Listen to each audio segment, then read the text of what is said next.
Welcome, everyone. Please rise for the pledge so we can begin the meeting. I pledge allegiance to the flag of the United States of America and to the republic for which it stands, one nation, under God, indivisible, with liberty and justice for all. Thank you all. Please be seated. Could we just have a little moment of contemplation for our friend James Walker? Yes. Passed and served his town for a lot of years, doing a lot of things.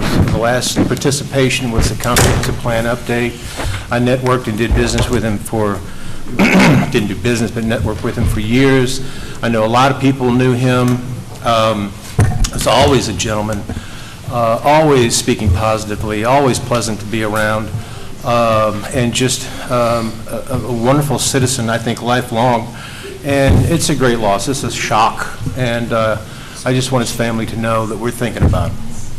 God bless you, Mr. Walker. He's a good man. Yes. Thank you, Brian. Brian, can I just say one thing? As the town clerk, I can choose to not charge for death certificates, and I did not charge the Walker family Oh, that's good. for Jim's death certificates today. Very nice courtesy. Thank you. Thank you, Maggie. It's a nice courtesy. Councilmember Daniele? Present. Councilmember Ispan? Here. Supervisor Albrecht? Here. Councilmember Foreman? Here. Councilmember Rye? Here. Okay, I want to make two changes to the agenda. I want to go into executive session right before discussion items to speak about a contract. And I need to add one thing for surplus for buildings and grounds, right, Beck? Correct. Buildings Present. and Grounds has some surplus items. Yeah, present that as a motion. Can I have a second? Second. All in favor? Aye. Thank you. Next up is acceptance of minutes, town board regular meeting, September 20th, 2023 at 7 p.m. Make a motion to accept that. Can I have a second? Second. All in favor? Aye. Next up is the public hearing for the 2024 preliminary budget. I'll make a motion to open up the public hearing. Can I have a second? Second. Carmine, all in favor? Aye. You guys? Yeah. Good? Okay. All right, so now, anybody wishes to speak about the 2024 budget, this is your time to speak about it. Any questions? Marie? Where do I make my amendment? When we go to discussions. That's right. Marie Campanaro. Hi. My only discussion on the budget is the two projects having to do with fund balance. I feel they should not be touched with fund balance. We should keep those future emergency projects that may come up, infrastructure, anything like that. So I do not think, though they are good projects, put them under the capital improvements or anything, but not out of fund balance. Thank you. Thank you, Marie. Thank you, ma'am. Anybody else in the public hearing for the budget?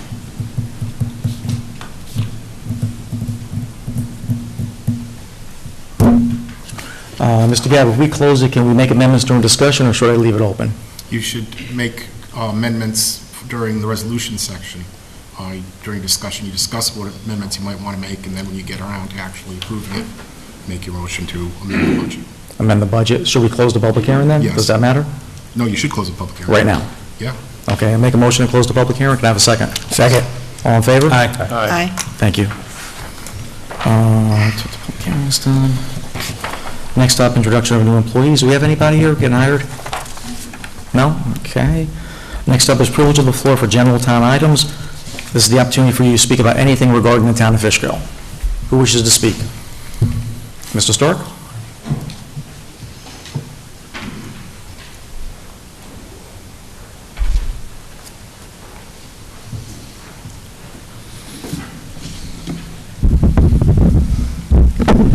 Good evening, everybody. I'm Jan Stark, resident and taxpayer of the Town of Fishkill, and for full disclosure, I am Republican and have been for the past 50 years, since the time I was 18 years old.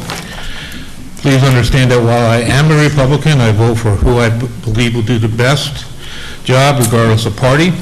I think I might have confused Mr. Albrecht at a previous meeting when he tried to out me as being a Republican and being on the committee. And I said that I was independent.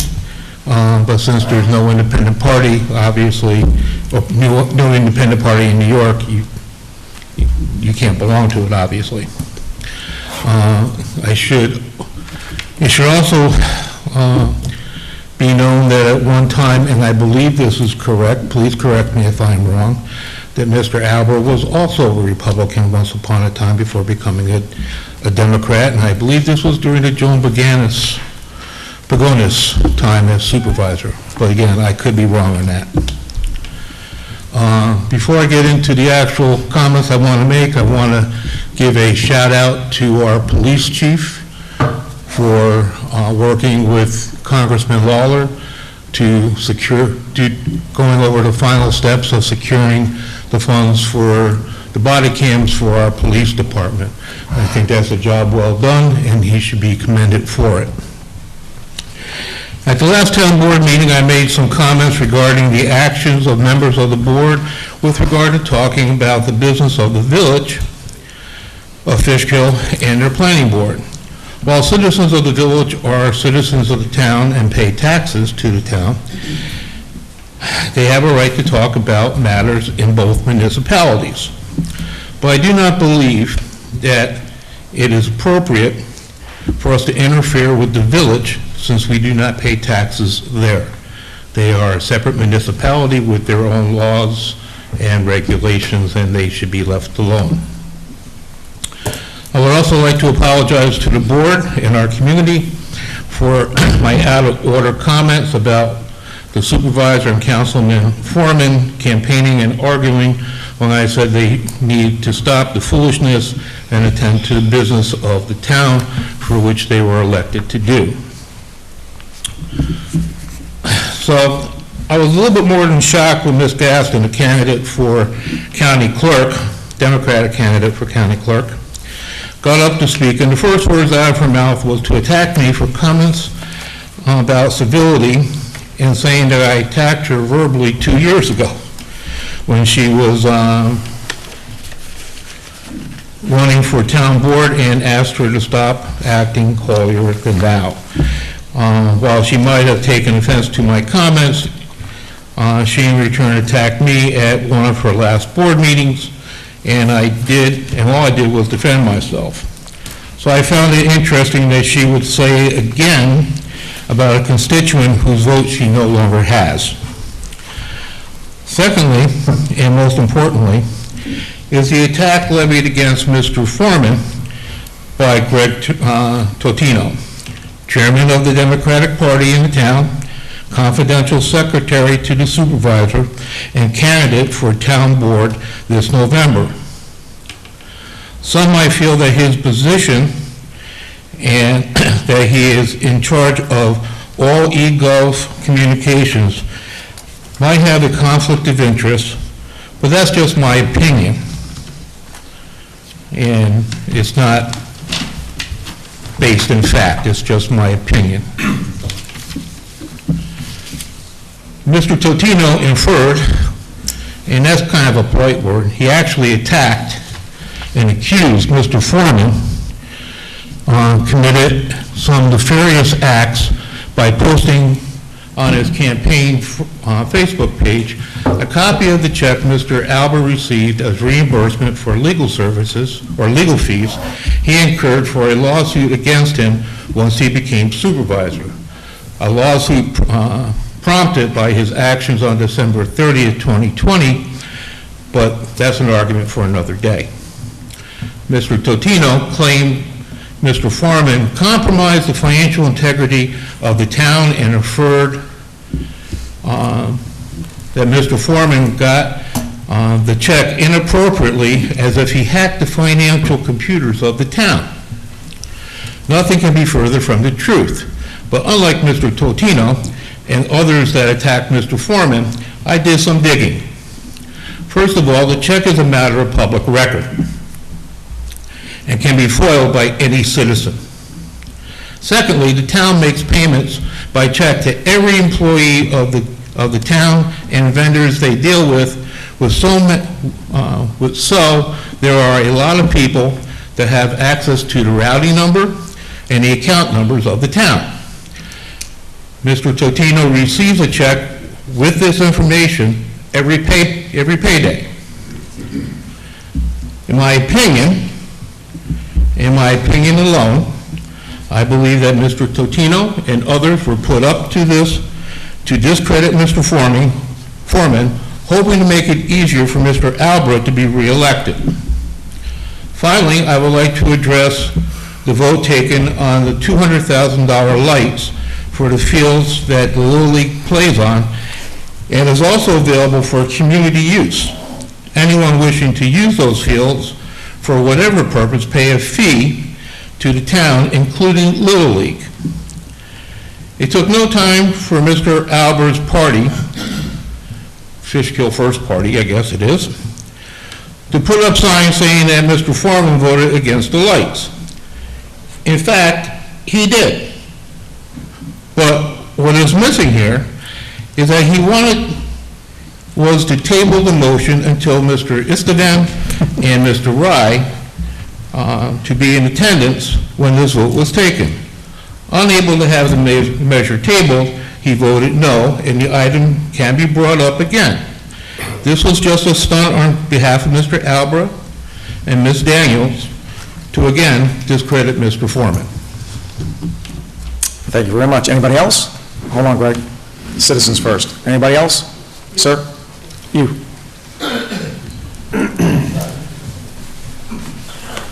Just tell us who you are, please. Good evening. My name is Ronaldo Pistolesi. I'm a resident of Fishkill. I'm a taxpayer and a voter. I'm going to read a little something to you. I'm here to thank the candidates who responded to an invitation to attend the first candidate forum held in Fishkill. I'm looking forward to attending the event to be held on October 26, which includes the candidates running for council seats and town supervisor. The final RSVP deadline is tomorrow, but there are two candidates, John Foreman and Brian Rye, who have not responded. Why? I don't know. The invitation came from the League of Women Voters, a national recognized nonpartisan organization. I'll read a portion of the invitation for you. This comes from a woman named Dare. Dear Town of Fishkill candidates, on behalf of Keep Fishkill Beautiful, the League of Women Voters of the Mid-Hudson region invites you to a candidate forum on Thursday, October 26th at 7 p.m. at Fishkill Town Hall. I will be moderator, and there will be a League of Timekeepers as well. We will begin promptly at 7 p.m. with the candidates for the town council at 7:45, or so we will move the town supervisor candidates. As a resident here in Fishkill, I recognize this is an important opportunity for residents of both the town of Fishkill and the village who will be voting in the upcoming election to get to know the candidates beyond the campaign. Signs and slogans encourage you to accept invitations to the candidate forum. To you people out there in TV world, people from the village of Fishkill, I want them to know that they're also allowed to vote in this upcoming election. Just in case you didn't know that you can vote for the town of Fishkill, you can. That's it. That's all I got to say. Thank you, sir. Thank you. Yep. That gentleman first, ma'am. Ms. Finnegan.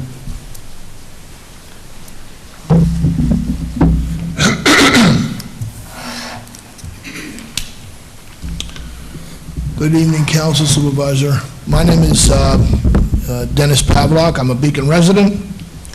I'd like to invite the town of Fishkill. You have the letter in front of you. It is not a tree lighting. Somebody read the letter real quick and real fast, and they thought it was another regular tree lighting. There's nothing wrong with that. But I'm doing a human Christmas tree this year in Beacon, and our meeting place is at the Pavilion across from Ron's Ice Cream right down there in Beacon. We're going to meet there. We're going to do the, I'm going to make some opening remarks, say some few things, and we're going to process over to the Pop Warner Hill, where we're going to form the tree on the hill. I have two photographers coming, one with a drone, one without, and we're going to take a picture, and it's going to be the first annual, so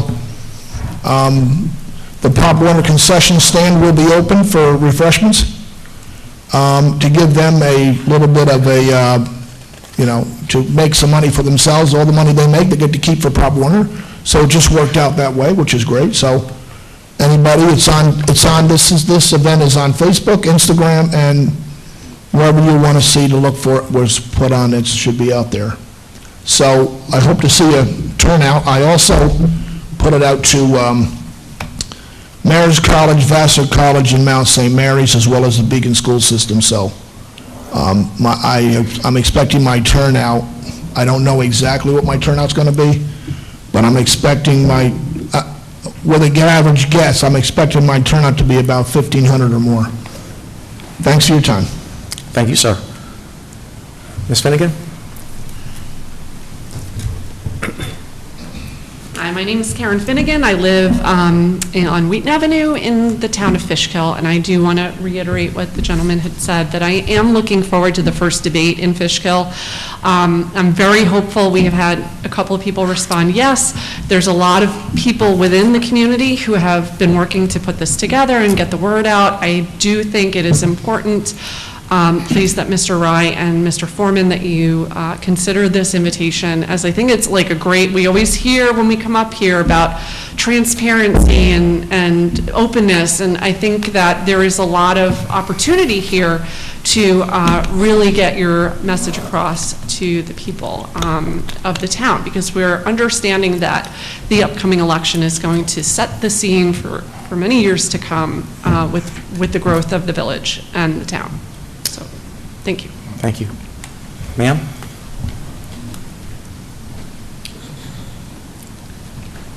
Hi, my name is Patricia Rowan. I am a Village of Fishkill resident. Closer to the mic, please. I'm a Village of Fishkill resident, and I am here to ask you guys to please, I really would love you guys to come to this debate, and I feel like it's really something that we need. And I do feel like when this gentleman said that you shouldn't be in our business in the village, you should be in our village business. We're a family. We all drive the same roads. We all live together. We all pay taxes. So I really would appreciate it if you would join us in the debate. It's very important. And I know that we all live here and very close to where this project is. And it's going to affect me. And I'm just begging you to say yes. Thank you. Thank you for coming, ma'am, and welcome to the town. Mr. Russ? Russ O'Malley, 142 Old Route 9. I just heard about the upcoming debate, and it sounds very interesting, and I just look forward to it. That's all I'm going to say. Thank you, Mr. It's great. Mr. O'Malley? Russ. Anybody else? Hold on, Greg. Ms. Berger, did you want to say something? Greg, just make it quick. Yeah. I would just like to say before I speak that I am not on the clock right now, and the opinions I'm expressing are my own, not those of the town or of the town supervisor. And I would like to clarify for the record that when I spoke at our previous meeting, the same conditions were true. I was speaking for myself and on behalf of no one else. And speaking candidly, I made those comments against the request of Supervisor Albra, who felt that it was best that I not weigh in. I just wanted to take a moment to clarify some comments. Mr. Stark, you and I have had some good conversations, and I appreciate you speaking. You said a number of things which are largely based in fact, but which only get to half of the truth. So I do just want to say a couple of things. Regarding town financial documents, you're absolutely right. These are... Greg, can you address us, not him? Oh, yeah. Certainly.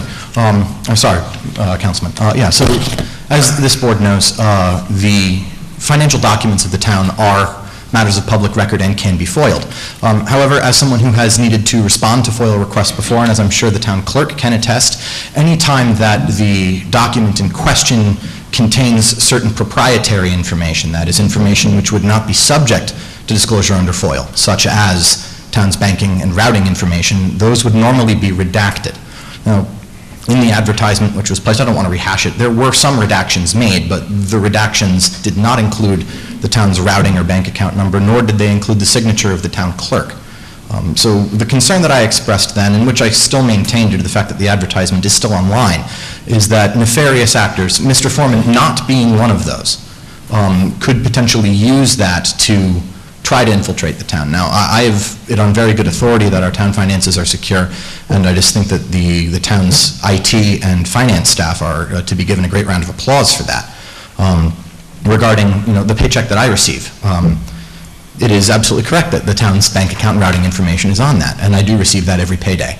And I do use that to, deposit funds into my account to support my lifestyle. However, I do not post it on social media. If I were to do that, I'd be terminated. It would be a violation of the town's employee handbook, Correct. which prohibits the posting of images or anything proprietary to the town on social media. Now, I understand that the employee handbook can't really be enforced directly as pertains to elected officials, which is why I felt the need to speak about it, since there is no real enforcement mechanism other than an honor system. And I felt that in so doing, Mr. Foreman, with whom I've always had a very good relationship and look forward to continuing to have a good relationship with, this particular disagreement of opinion notwithstanding, violated that employee handbook in a way where, had I done so, there would have been serious repercussions. I don't want this to be a larger issue than it is. It appears to be something that's in the past, and I'm happy for it to remain there. That's all I have to say. Thank you. Anybody else? Ma'am? Can I just ask a question? You said that this was on your time, right here? Yes. Okay. Did you, punch out right there and then go up and speak on your time? this evening. You're not on the clock this evening? No, I'm not charging the residents for this. Oh, okay, so you're doing this at I'm curious, as a board member, what are you doing? I don't know. I'm just lending a hand this evening. I didn't bother to punch in, punch out. It just seemed like an awful mess, so. So you're not charging the residents of Fishkill, correct? No, the residents of Fishkill are getting my services free of charge this evening. Thank you. Ma'am? Hi, my name is Amanda Walsh Chairman. I reside on Snook Road. I'd like to speak in favor of continued investment in our town parks, regardless of the political makeup of our town board. Investment in our public parks, our investment in our community and our youth. I've been impressed with the improvements made at our various parks over the last year or two. We have seen new playgrounds and some drainage improvements. I love the park over in Glenham, right over here, which is one of my kids' favorite fishing spots, and with the improvements, we get a lot less hooks caught in the trees. My favorite part. While we have had significant improvements to our town parks, there continue to be issues. There is a batting cage at Shepherd Park, which is in disrepair, which is unfortunate as it's dedicated to a member of our community who has passed away. We have ball fields that have dugouts open to the parking lot without a barrier to the cars. So when I coach a team of 6-year-olds and they very enthusiastically run to their parents' cars, they run so quite quickly across the parking lot. And each day that it rains, we have a river that goes through our gravel parking lots. I'm in favor of the town investing further in the maintenance of the parks, including the lights for the field at Shepherd and the paving at Doug Phillips. Both of these improvements would benefit not only the Little League, but also the community as a whole, as I know Seafield is regulation size for softball programs, even at the older age group. And as a note, Fishkill Little League is a nonprofit operated by volunteers, and it's one of the most affordable rec programs available for children of Fishkill. Our T-ball programs, the winter clinics, and our summer clinics have been free for several years. Having run comparisons of registration fees, Fishkill Little League is generally around $100 cheaper at each age level than the East Fishkill Cal Ripken program. And having had people register recently for the Winter Hoops program, compared to the same age group, Fishkill Little League is about $50 to $75 cheaper than the rec basketball program. So it is one of the most affordable youth programs in the community, which, considering the current economy, is very important that we continue so that all children have access to sports. Thank you very much, ma'am. Anybody else? Last call. Ms. LaGoy?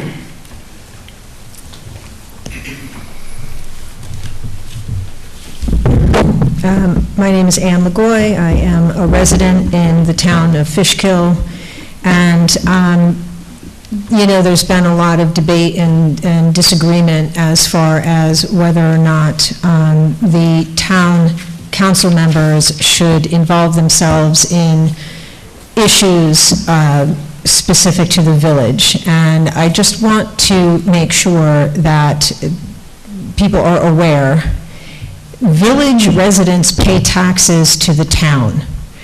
And if they are feeling unheard it is perfectly within their rights to ask the town for assistance and to help speak on their behalf.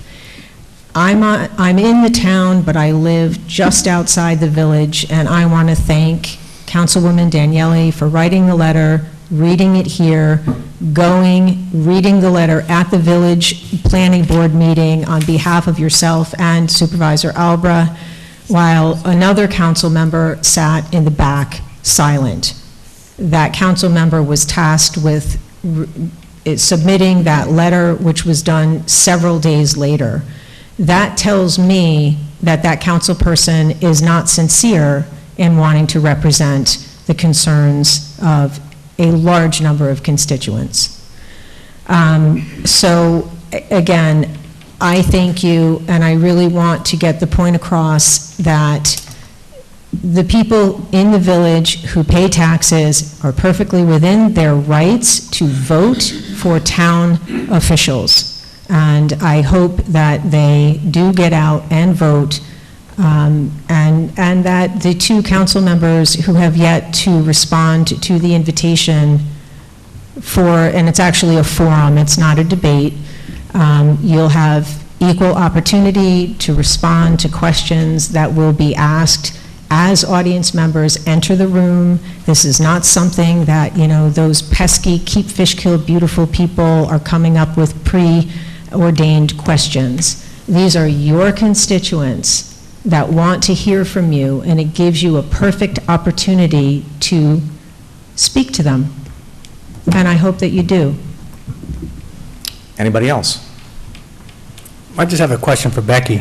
I heard a date of October 26th for this. Did anybody reserve this room? The room has not been reserved. They have to go through me. Anybody who needs to reserve a room must fill out an application, provide the Accord form in the insurance, and pay the fee. And no one has, this is like the first time. So we're waiting for an answer? We're waiting for an answer from the council But how do we know members? if that date It is is my available? understanding that there's no Excuse me, meetings. how do we know if the date's available? Well, Mr. Istvan, Yeah, excuse me? is there a meeting here on that night? Well, 'Cause there's no town- you're scheduling a debate without even knowing if there's any dates available. Are you getting hostile with me? I'm not getting hostile with you. I'm stating the It fact. kind of You sounds said that Mr. way. Istvan kind of hostile. It So I'm kinda giving sounds that way. Equal So- respect that you give to me. Well, Mr. Istvan, this is Councilman something Istvan, that... please. Councilman, I understand your concern that the room wasn't reserved, but if that is your biggest complaint... It's not a complaint, it's a statement. I didn't ask you, I asked Becky. So, I guess it's up to these two gentlemen here to decide whether or not you're going to respond. And if they do, we can certainly go to Becky's office and fill out the form. I'll fill out a form right now if you have it. I brought it with me. Perfect. Do you have insurance?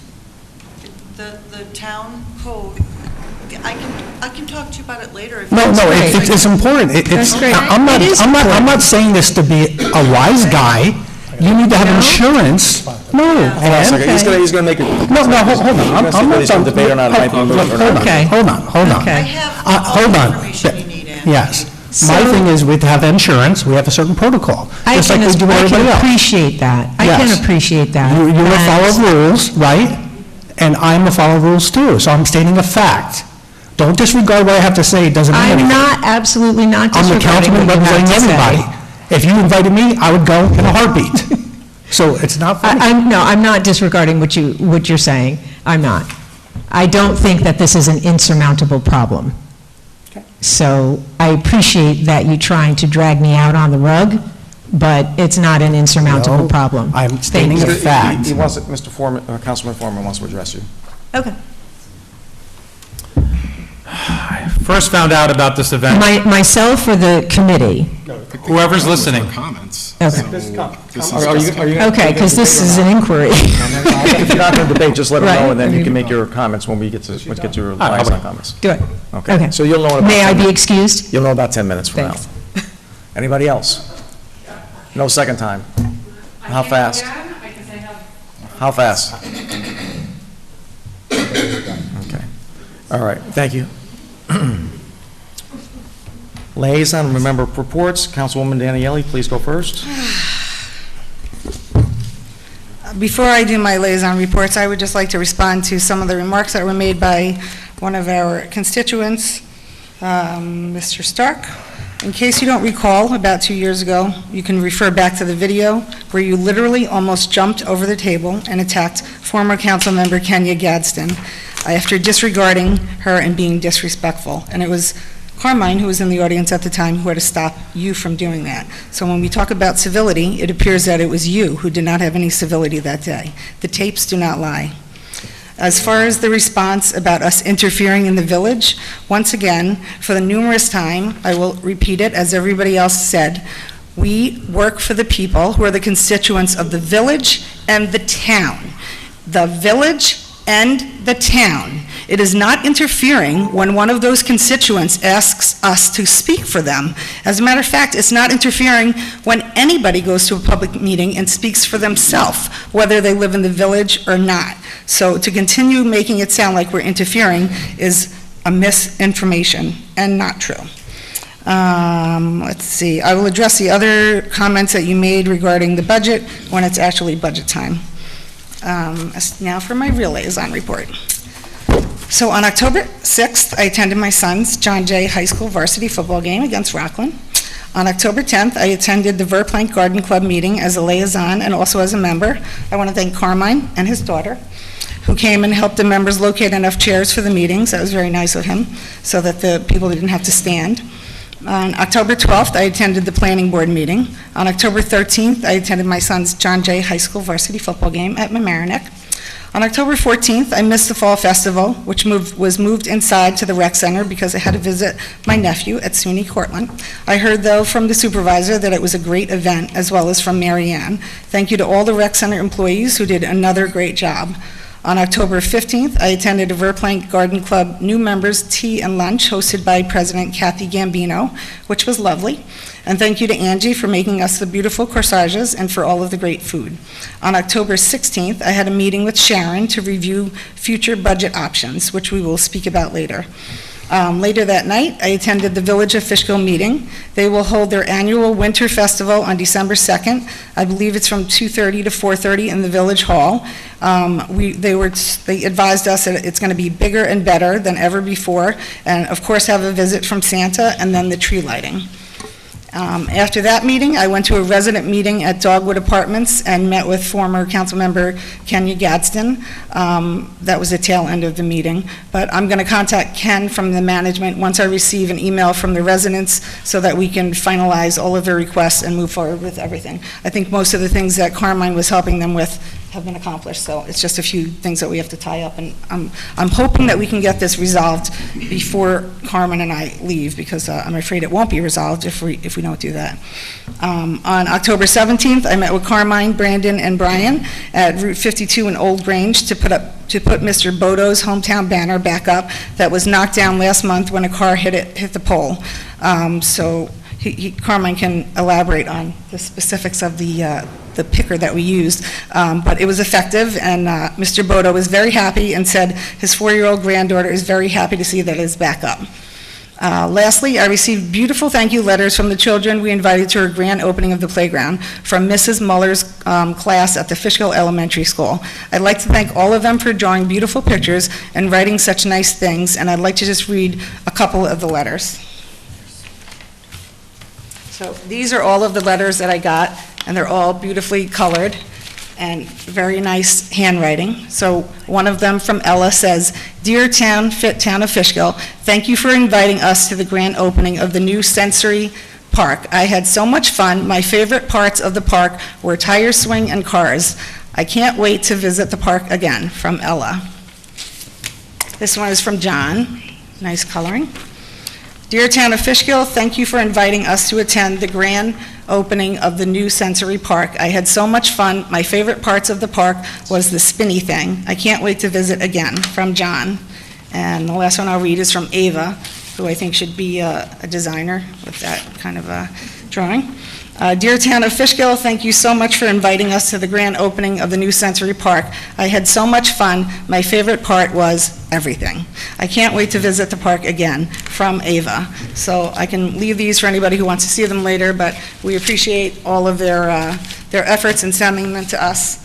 And also lastly, I just want to make an announcement that Game Time, the company that we bought all the equipment from, Mike, advised us that his company is highlighting our new playground in their marketing, and we're really excited to be a part of that. The Town of Fishkill will be a part of it, and he'll let me know when it actually is something that we can see when it's done. And we hope everyone uses a new playground and enjoys it. Thank you. Councilman, my turn.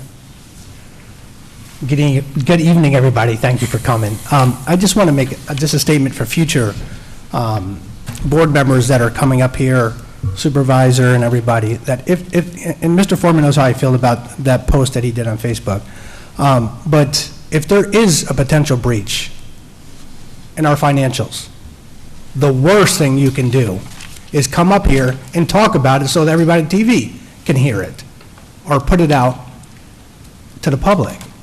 When something like that happens, you need to keep it internal and try to nip it in the butt as effective and quickly as you can. That's my opinion on that. Well, it's the truth. Just moving forward, I just wanted to say a couple of things that we tried a couple of things with the Hometown Hero banners. I wanted some of our own staff to see how they can do by putting them up. They actually did a very good job. They were pretty efficient. We're limited on our tools. We used a backhoe with a bucket that we especially made on forks. Brandon and Brian and Angel, they did a great job putting that up. It was pretty cool watching it, and it was my first test to see how that would go, to try to see if we could save a couple of dollars in the future by putting up the banners ourselves. Step one, we're limited. Moving forth, Louise, she says a lot of things. We have a lot of things that we actually cross over.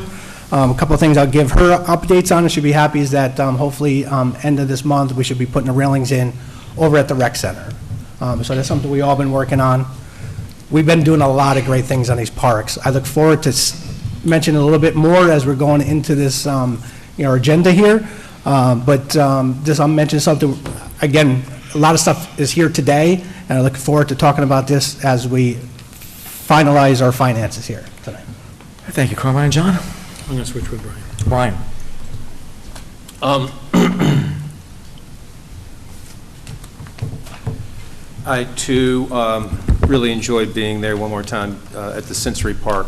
That was well done on everyone's behalf. It's a piece of art, and it's just going to be a great service to kids all over the place that will come and enjoy that, and that's just well done. I did attend the Rec Center Fall Festival. I want to commend Jay and his staff for getting the word out and changing the location from Gearing to inside the rec center. And I think they did a great job setting that up and then structuring it so people with certain categories of letters in their last name would show up in a staggered pace. Anyway, well done, a lot of fun. Ozzy wanted to win the candy at the end for the prize for the costumes, and you didn't, sorry. So I wanted to report on also being at the Chevron community meeting, which was at the Glenham Firehouse, and we were talking about, of course, the Texaco property and how pathetic that is to think that, but that was back in the day when, just dump it here. So they've got a long way to go in cleaning that up, and they're still trying to sell it. So I don't know who in the world is ever going to want to buy that. I just don't get that at all. And plus, it's got to be perfect for anybody to be able to build on there, as far as I'm concerned.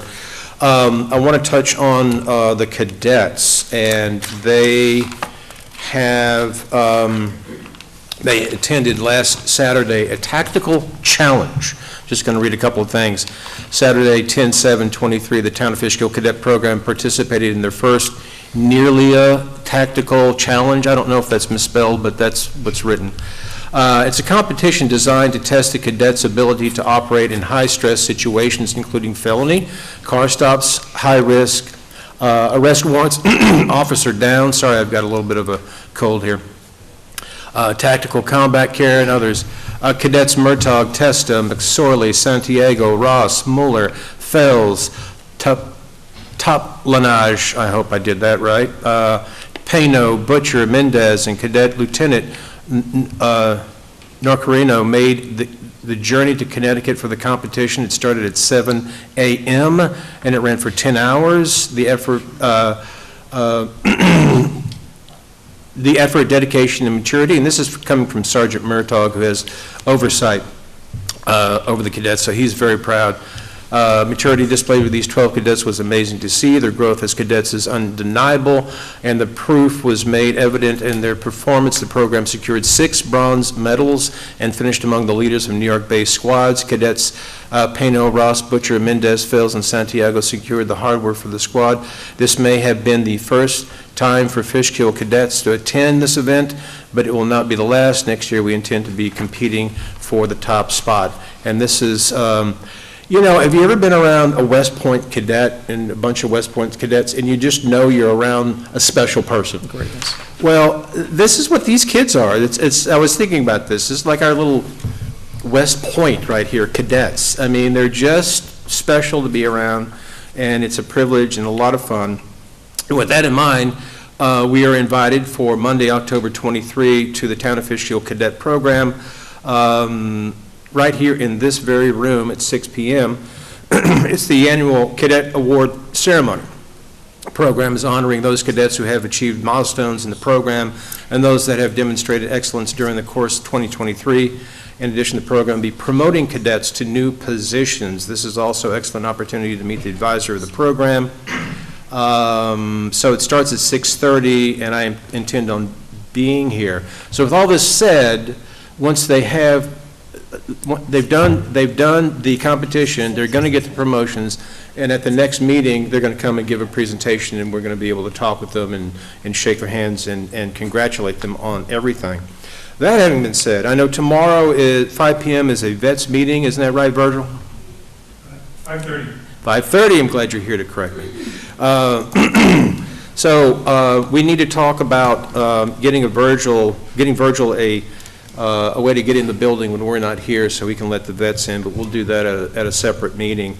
There's a little bit too much of struggle with Becky in trying to coordinate all that, and it just doesn't need to be, and I think we can work this out so it goes smoother. Last thing, as I was not here for the board meeting at the last meeting, I heard comments, and we're talking about building in the town, and we're talking about the village now tonight, which is very important, and I talked to a lot of village residents. I have a track record of working on stopping 2 big developments. One we did stop, the other we didn't.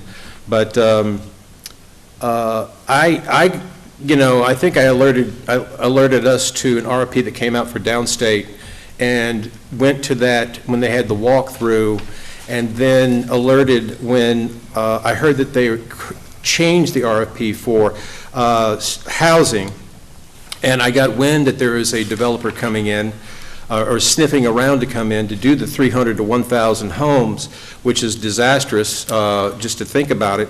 And I asked A.J. Bepan, our assembly member, to please, at the state level, find out what's going on. And he did. He met with these people. They are in a sort of an exploratory phase. This is Empire State Development that, for the state, is controlling that property and will be pushing it along to whomever they decide, the state, to develop it. We have to stay on top of this. There's no plans as of yet. There's nothing going on. But 300 is bad, 1,000 sucks, and we just can't let that happen. I mean, I'm just being kind of blunt about that. So I want to go into the just briefly give my remarks about the forum, the invitation, and I totally respect the concept of it and the idea of it. I absolutely do. And I think it's a great idea. I got this surprise email with, this is what we're doing, and this is the date, and this is when you'll be here. And I thought, how are we not planning this with the candidates to make sure we can be there? For instance, one of our candidates will be in California. I happen to be celebrating my 33rd wedding anniversary, and that's what I'm going to be doing. And I don't know about Mr. Foreman, but I just think that it's the idea of getting people and telling them to be at something, and yes, it's a good idea, but how you don't start months in advance to make sure everybody's on the same page with the same date. And so I'm sorry, that's the way it's rolling for me. And it's a very busy time. It's a crazy busy time. This is like the only slot I have that's free, and I have plans with my wife, and that's what we're going to do. Thank you, Brian. Happy anniversary. 33 years. Yes, Steve, do we read his letter? She's put up with a lot. Can I ask the town attorney to read the letter, please? What? Let's start with that. Yep. Yeah, of course, Mr. Gavin. Yeah, I know, Told we'll you, get Mr. to that Gavin. later, we'll get to that later. Yes. Congratulations. How many years? Hold on, John, before you start. I just want to wish my wife, today is our 25th year anniversary.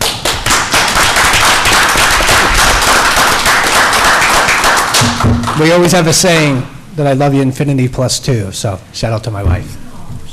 And God bless you. God bless your wife, Brian. 25 years. And I'm spending it here with you. That's right. That's love or craziness. Mr. Gabby, you've been consistent, so carry on. Thank you. This is a letter that I wrote to the town board, dated October 17th. Dear Supervisor Albra and town board members, at the town board meeting held on October 4, 2023, a statement was made during public comment that the town of Fishkill needs to change its bank account because Councilman Foreman posted a copy of a check issued by the town on his Facebook page. I'm advised that a new bank account has now been opened for the town. Councilman Foreman has asked that I briefly address the issue of whether the online posting the check required the town to change its bank account. The check at issue bore the town's bank account number and the routing number of the town's bank. These numbers are printed at the bottom of every check issued by the town. They are typically not an information security concern. While access to a bank account and bank routing number is necessary for electronic funds transfers, such as deposits or withdrawals, it is not sufficient information for an unauthorized third party to conduct an electronic funds transfer to or from a bank account. Particularly, the depository bank needs to verify any electronic transfers out of a bank account through the automated clearinghouse, the ACH. And such transfers are subject to the town's account security measures. Accordingly, the online posting of a check at issue does not require the town to change its bank account. That's it. Thank you, Mr. Galvin. Super, can I just respond to that? Yes. Are you done with your liaison reports? Go ahead. I thought you were done. Are you sticking to this right now? Is this the topic right now that you're talking about? I'm going to make my remarks about the check. Okay. This is his liaison report. Yeah. 2 weeks ago, I sat here and was attacked by the confidential secretary to the supervisor for a check I posted on a Facebook account. I was accused of wrongdoing. One of the questions Greg asked me was, John, what were you thinking? I was thinking, are the residents of Fishkill really aware of how much money this town has paid and continues to hemorrhage due to the actions of our supervisor when it comes to legal fees and lawsuits? In 2019, Bob LaCola's last year's supervisor, the budget for legal fees totaled $125,000. In 4 short years under Ozzy's administration, the 2023 budget for legal fees has skyrocketed to $340,000. The people are now more aware what their town supervisor is spending their money on. Here's where this gets a little dishonest. 2 weeks ago, while Greg was lecturing me, I was thinking, why hasn't Ozzy or Greg asked our controller, who was present at this meeting, if what I posted put the town's finances in any jeopardy? They didn't ask that question to me 2 weeks ago because they knew the answer ahead of time, and the answer is no.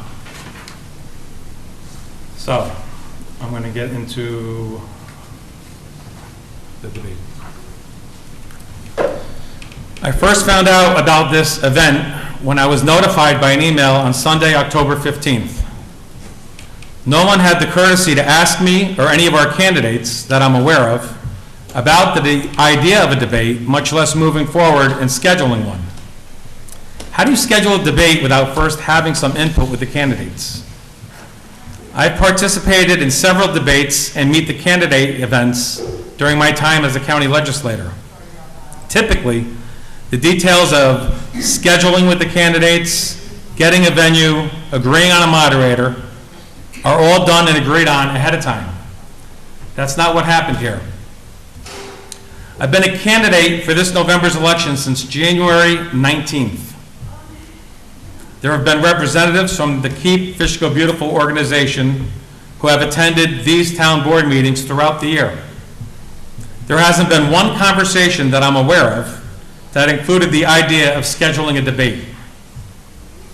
In any case, while having a debate is always a good idea, I wish there had been some better planning earlier on to make this happen. Unfortunately, there is limited time between now and when early voting begins on Saturday, October 28th. When you factor in family and work commitments, along with putting the final touches on my campaign, it's just not practical to schedule this event at this time. I did place a call into Dare Thompson at 4:07 this afternoon, but her mailbox was full and wasn't accepting any new messages. And I will go into my report. Friday, October 6th, I met with the controller regarding budget. We also, later on that morning, we had a meeting with a commercial ambulance provider called Ambulance with Sharon and Olympia.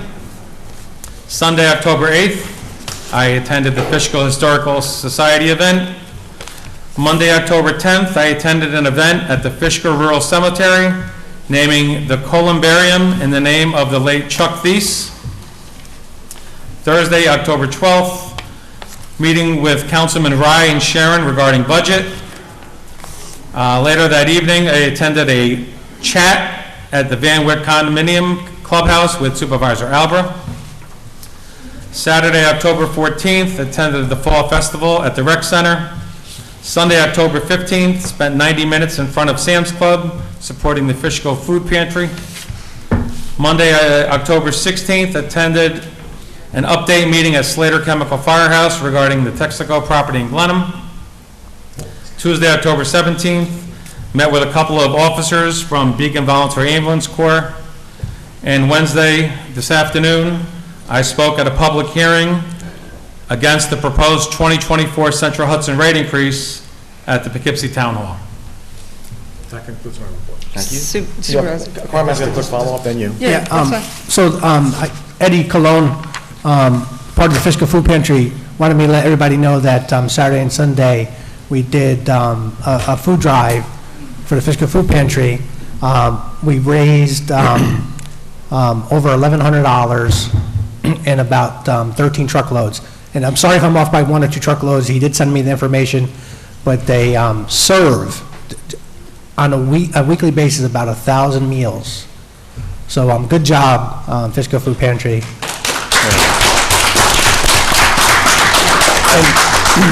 And one thing I just wanted to mention, and I witnessed one this for the first time, is Judge Ray Raish conducted 18 off-hours arraignments and remanded 4 bad people, defendants, to jail. So that's like Carmen. triple. That's probably like the most in the last 20 years. Yes. So I just, He's doing a great job. I was there with you at the food drive, and can I just say, being at the food drive also, just real tiny second. One of the things that touched my heart is people who are actually receiving food, and sometimes when they have some weeks where they're making money and doing well, they buy food and they're giving food for the food drive, because I had one guy tell me, he goes, I know what it's like. I use the pantry all the time, so I want to give back. And it's like, it really, it's a very worthy thing. Next time there is one, please, you guys get involved. Yeah, it was great seeing all my board members there. It was good to hang out, get some fresh air, and a lot of Fishkill residents were coming in and out, so it was good to meet a lot of people. Yep. If you don't mind, Supervisor, if I can just respond to what Councilmember Foreman had said about the check posting. Regarding the letter Councilman Foreman requested on his own from Mr. Gaba, where he asked for his opinion regarding the need to change bank accounts after Council Foreman recklessly posted a copy of the canceled check for the supervisor's reimbursement on his Facebook account. With all due respect, Mr. Gaba is not an accountant. Mr. Gaba is not an IT specialist or a banker. Mr. Gaba is not the supervisor who is trusted to safeguard all of our money. We would not have to even consider changing bank accounts had it not been for the reckless act that Councilmember Foreman did when he posted a copy of the town check used to reimburse the supervisor's legal fees. Councilmember Foreman crossed off the supervisor's home address, which is public, but not the routing and bank account numbers, and then not only posted it on his Facebook page, but allowed the GOP to make it an ad with false information saying that the check was a reimbursement for a personal lawsuit, when our attorney had read a letter clarifying that it was not at our last meeting. So not only was Councilmember Foreman's acts reckless, they were a lie. I would like to say thank you to the supervisor for protecting our money and account from any possible chance of fraud or larceny that could have occurred. No matter what the opinion of anyone is, it is always a good idea to be safe after a reckless act is done to potentially put our town's finances at risk, as Councilmember Foreman did. If Councilmember Foreman thinks that posting a town check with a routing and bank account info is fine to do, then I'd ask that he post a canceled check from his personal checking account to show the taxes he paid in our town.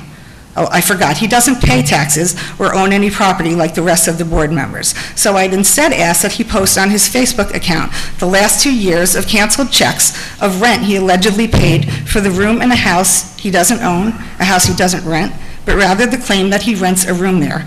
Prove to us you pay rent so that we would at least know you pay taxes through rental income that the house owner receives and is properly recorded as such.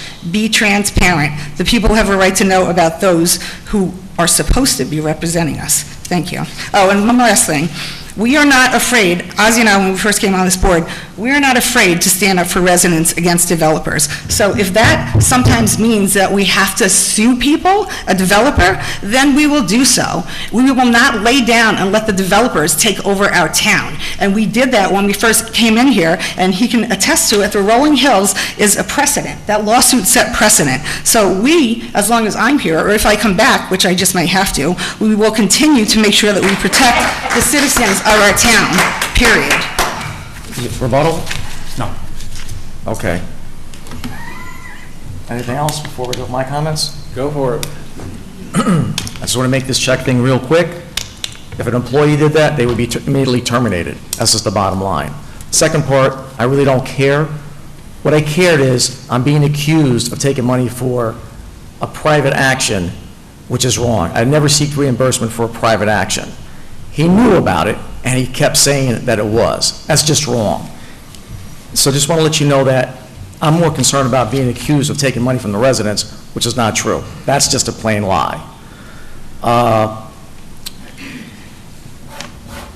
Just want to talk about debates. In 2015, the same thing happened to me when I was running for supervisor. This is a race I lost by 15 votes. The Poughkeepsie Journal called me, you got 2 days to come to this debate. I couldn't make it. I had pre-existing conditions like these guys did, and I understand. And they held the debate without me, and the previous supervisor, had the time. So I'll be there, and I will speak to anybody, anytime, any place, anywhere. We could have a debate outside in the parking lot after this meeting. We could have it on the weekend. We could have it at midnight. Because I tell you what, right now, there is no way the citizens of Fishkill are going to go with this guy after we stop the developers from taking over the town of Fishkill for 50 years. So I'll debate anybody, and if you want to put somebody to debate in your place, I'll do that too. Hemorrhaging, let me see here. A gentleman mentioned that I changed parties. Yes, I was a Republican until about 2004. My parents are legal immigrants from the communist country that was called Albania at the time, and it was a communist country. So I just didn't like communists. Stories from my family, especially on my mother's side, my grandfather was involved in guerrilla warfare fighting the communists in some major battles. So after I graduated high school in 1984, I joined the United States Army to kill communists. And I served during Ronald Reagan, and I loved Reagan. I just loved what he stood for. So that was my policy for, my party for years. And then in 2003, 2004, I started paying attention to local government. And local government is totally different. I know a lot of people watch TV and watch Fox News or MSNBC or CNN. The local government is the most important government you have. We provide your police service, your roads, your schools, so many things that we do, and short of a major war like World War II, we're your most important form of government. So in that period of years, I've attended at least 400 town board meetings sitting over there, and I saw that the ruling government, it was one-party rule here for over 100 years, just one party doing whatever they wanted. And they didn't care. They didn't listen. Everything was for the developers, by the developers, and for the developers. So sometimes you got to take action. And I switched parties, and I'm glad that I did. And it took me years to become the supervisor of the town of Fishkill. I lost my first race in 2015 by 16 votes. And I won my next one by 100 votes. And the reason I changed party was to make Fishkill a better place for the residents of Fishkill, a place that I've lived here since 1997. All 4 of my children live here, born and raised in Fishkill, and go to local schools. So political parties do mean stuff. For example, John, when he was a legislator for 10 years, a career politician, was an independent. And he was an independent in Beacon, was Beacon's a little more liberal. So he was given the residents at that time a point to say, hey, vote for me on the independence line for an avenue to get elected. When he came to Fishkill, he became a Republican. Are you now debating? I'm not debating anything. I thought you were addressing him on the Republican issue. He asked a question, I'm answering it. But now you're extending it to a debate. He can answer, he can respond. He asked about your politics, and you're responding. The guy asked me politics.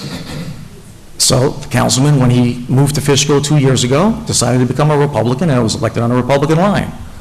And shortly after that, after Roe v. Wade was overturned, he became a conservative. His politics is to do whatever he can do to get elected to benefit himself and the developers.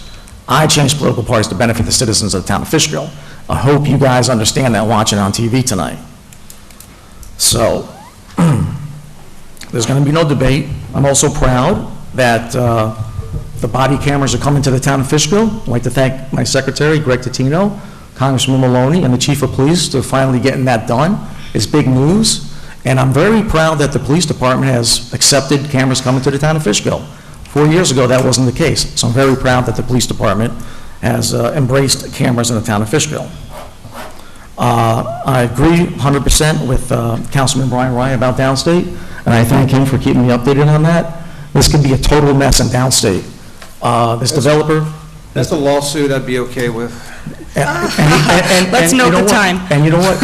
It's a lawsuit that we'll be prepared for, because as Councilwoman Daniele said, when we got in here, after 50 years of developers running the town of Fishkill, because the developers threatened lawsuits, and this town board folded like a cheap camera, they got what they want. And when they left, we had to clean up the mess.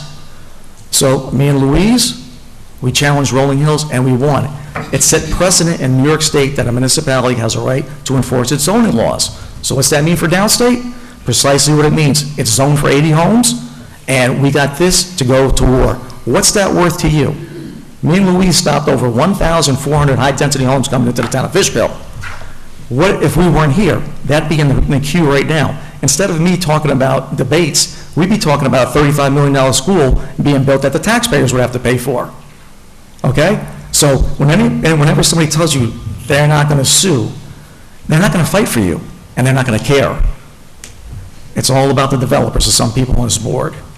So I stand with Mr. Rye, and we are in great shape to fight downstate and the state regarding that because of the Rolling Hills case, because myself and Councilwoman Daniele fought for the residents of the town of Fishkill. Not only that, Councilman Rye mentioned the meeting on Monday with Texaco. Before I came in office, they were looking to put over 500 residential units there. At the meeting previous to that, you know what they said? We recognize that the town of Fishkill has the right to enforce its zoning laws. Bam! What's that worth to you? Finally, some very good news. A Fishkill resident named Jeff Laughlin received a leadership award from the March of Dimes for getting $900,000 donated to the March of Dimes.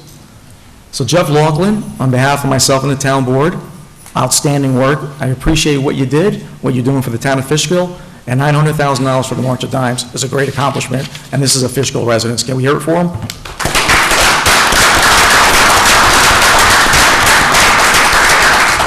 Even more good news. So this event happened at the Athletic Club in New York City on October 4th. One of our businesses here, Thale Industries, donated quite a bit of money to this event too, so let's give it up for Thale Industries too.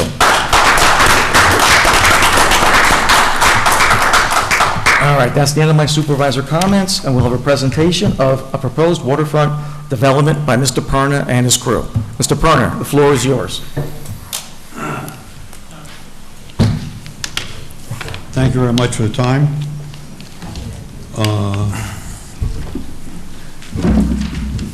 My name is Thomas Perna.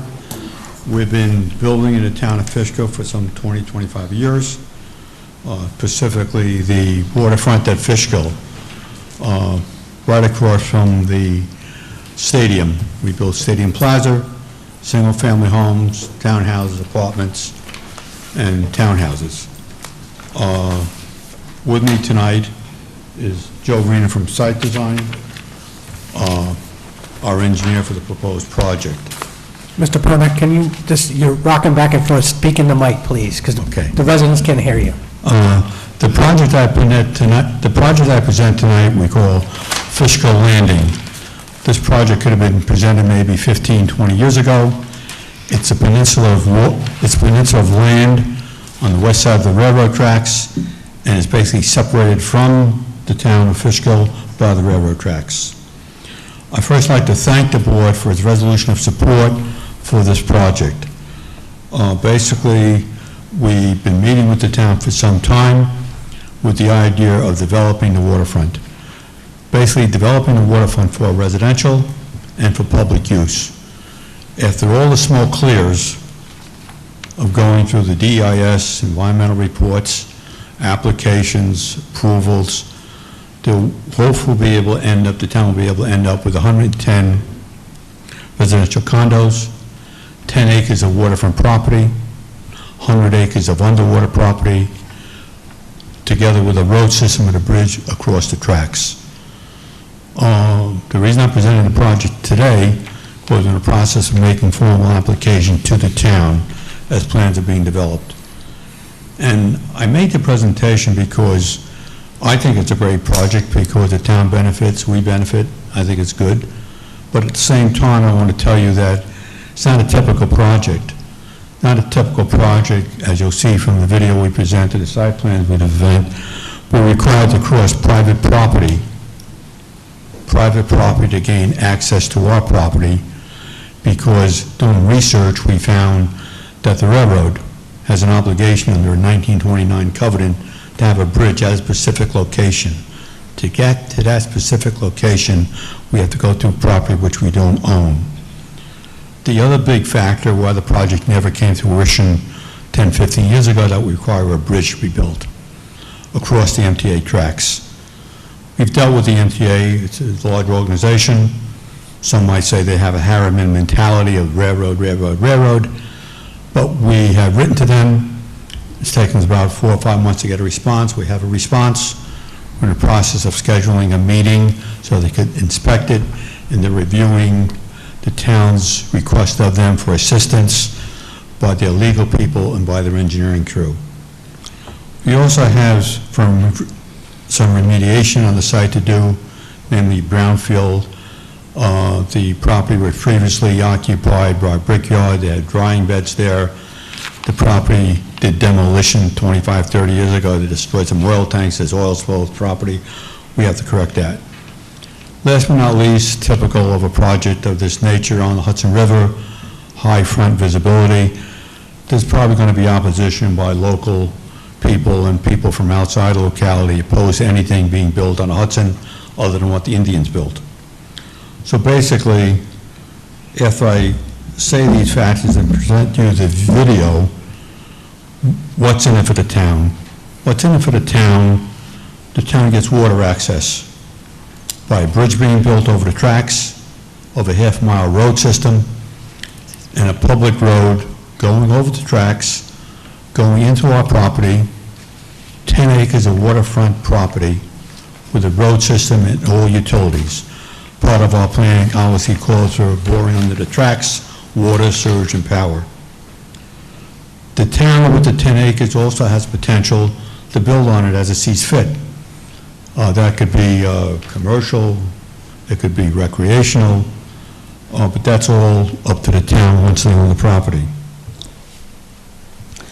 While we've been talking to the town, we've applied for state grants to build a bridge. We've met with the state officials. The project is being recommended for state grants.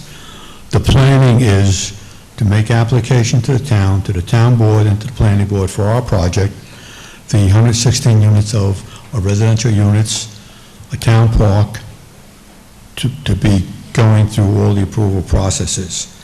And as we build the project, starting with the bridge, the road and the bridge, we will be making applications on behalf of the town for state grants for construction of the park. What we have now is a concept plan. Obviously, it's going to be subject to many public hearings to get input from the town. What do you want to see in your park? We've taken the liberty of showing restrooms, cabanas, gazebo, a promenade around the entire waterfront. These are concept plans which will begin, which again will be presented to the town, to the planning board and town board. I'll also add that this application will be a joint application to the town board and to the planning board. This is our first presentation to the public body. The town board will be a lead agency here, I assume, as will the planning board. So tonight we prepared a video for a presentation. I hope it's no longer than 5 minutes. I also did a handout which gives a quick synopsis of it. I want to outline again, these are, what you're seeing now is concept plans. We're doing engineering as we speak, and we'll be making applications shortly to officially to the town and to the planning board.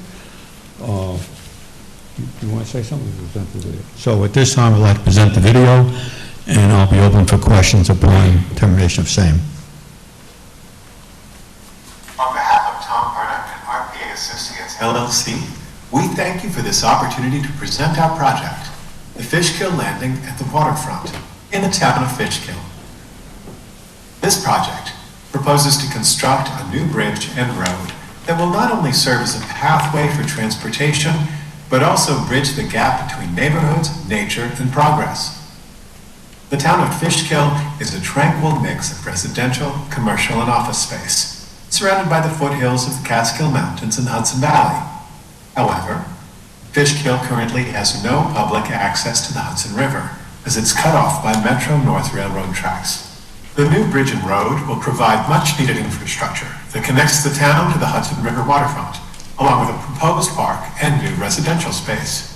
As part of this construction of a bridge and road, we plan to build a new 116-unit housing development, which includes 10% entry-level units, bringing modern living spaces that meet the needs of our growing population. Residential development will be realized by RPA's parent company, AVR Realty, adding another layer of commitment and responsibility to the project's success. This project goes beyond residential development and takes into account the holistic development of our community. Picture this: a bridge wide enough to accommodate both vehicles and pedestrians, spanning across to a new road that stretches 2,200 feet and leads to in excess of 110 acres that will be dedicated to the town of Fishkill, with 100 acres of below water rights and 10 acres of waterfront above the high water line. These form the canvas for a new park and boat launch, a monumental addition to the town, granting community access to the Hudson River, a natural resource that shaped the history and identity of our region. The Fishkill Landing at the Waterfront project makes the town of Fishkill and the surrounding mid-Hudson Valley a more sustainable place to live, work, and play. In addition to providing public riverfront access, this project will create an estimated 200 construction and maintenance jobs, attract regional economic support, and indirectly lead to service industry employment. And it will contribute much-needed units to the town's housing stock and tax base. This venture's economic impact is undeniable, but beyond the numbers, the proposed bridge and road will foster connections among mid-Hudson Valley residents. Envision picnic grounds, boat facilities, education centers, and more, all interconnected. We are on track to complete the bridge and road by April 2028, with construction set to begin the first half of 2026.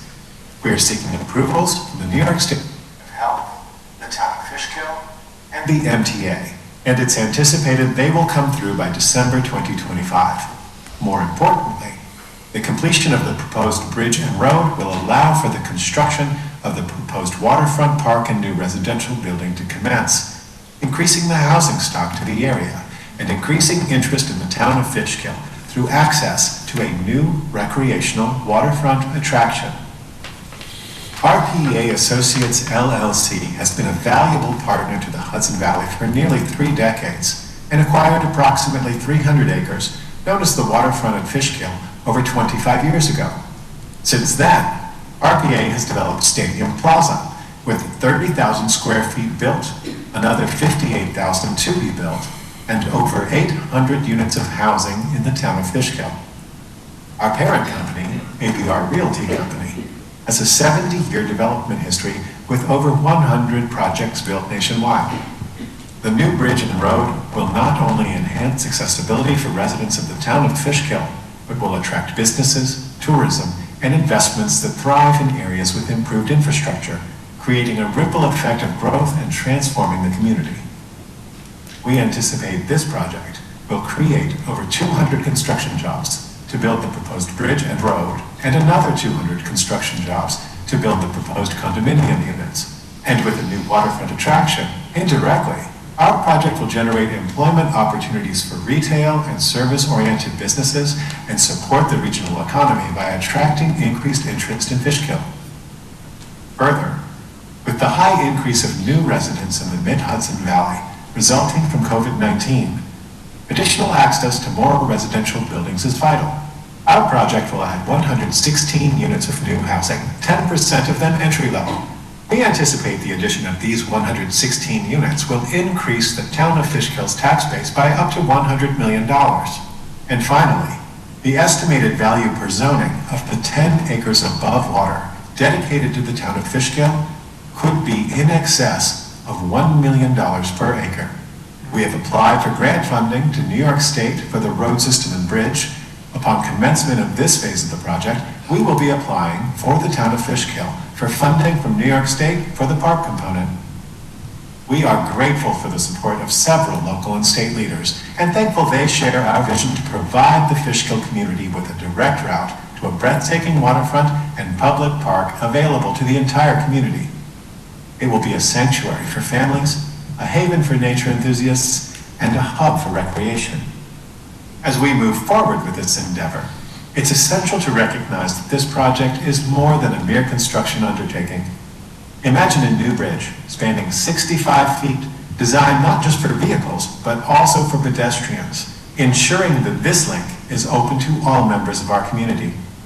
This bridge will do more than just physically connect 2 points. It will symbolize progress, unity, and growth. We're grateful for this opportunity to speak today about this exciting project. Thank you for your time. Are there any questions?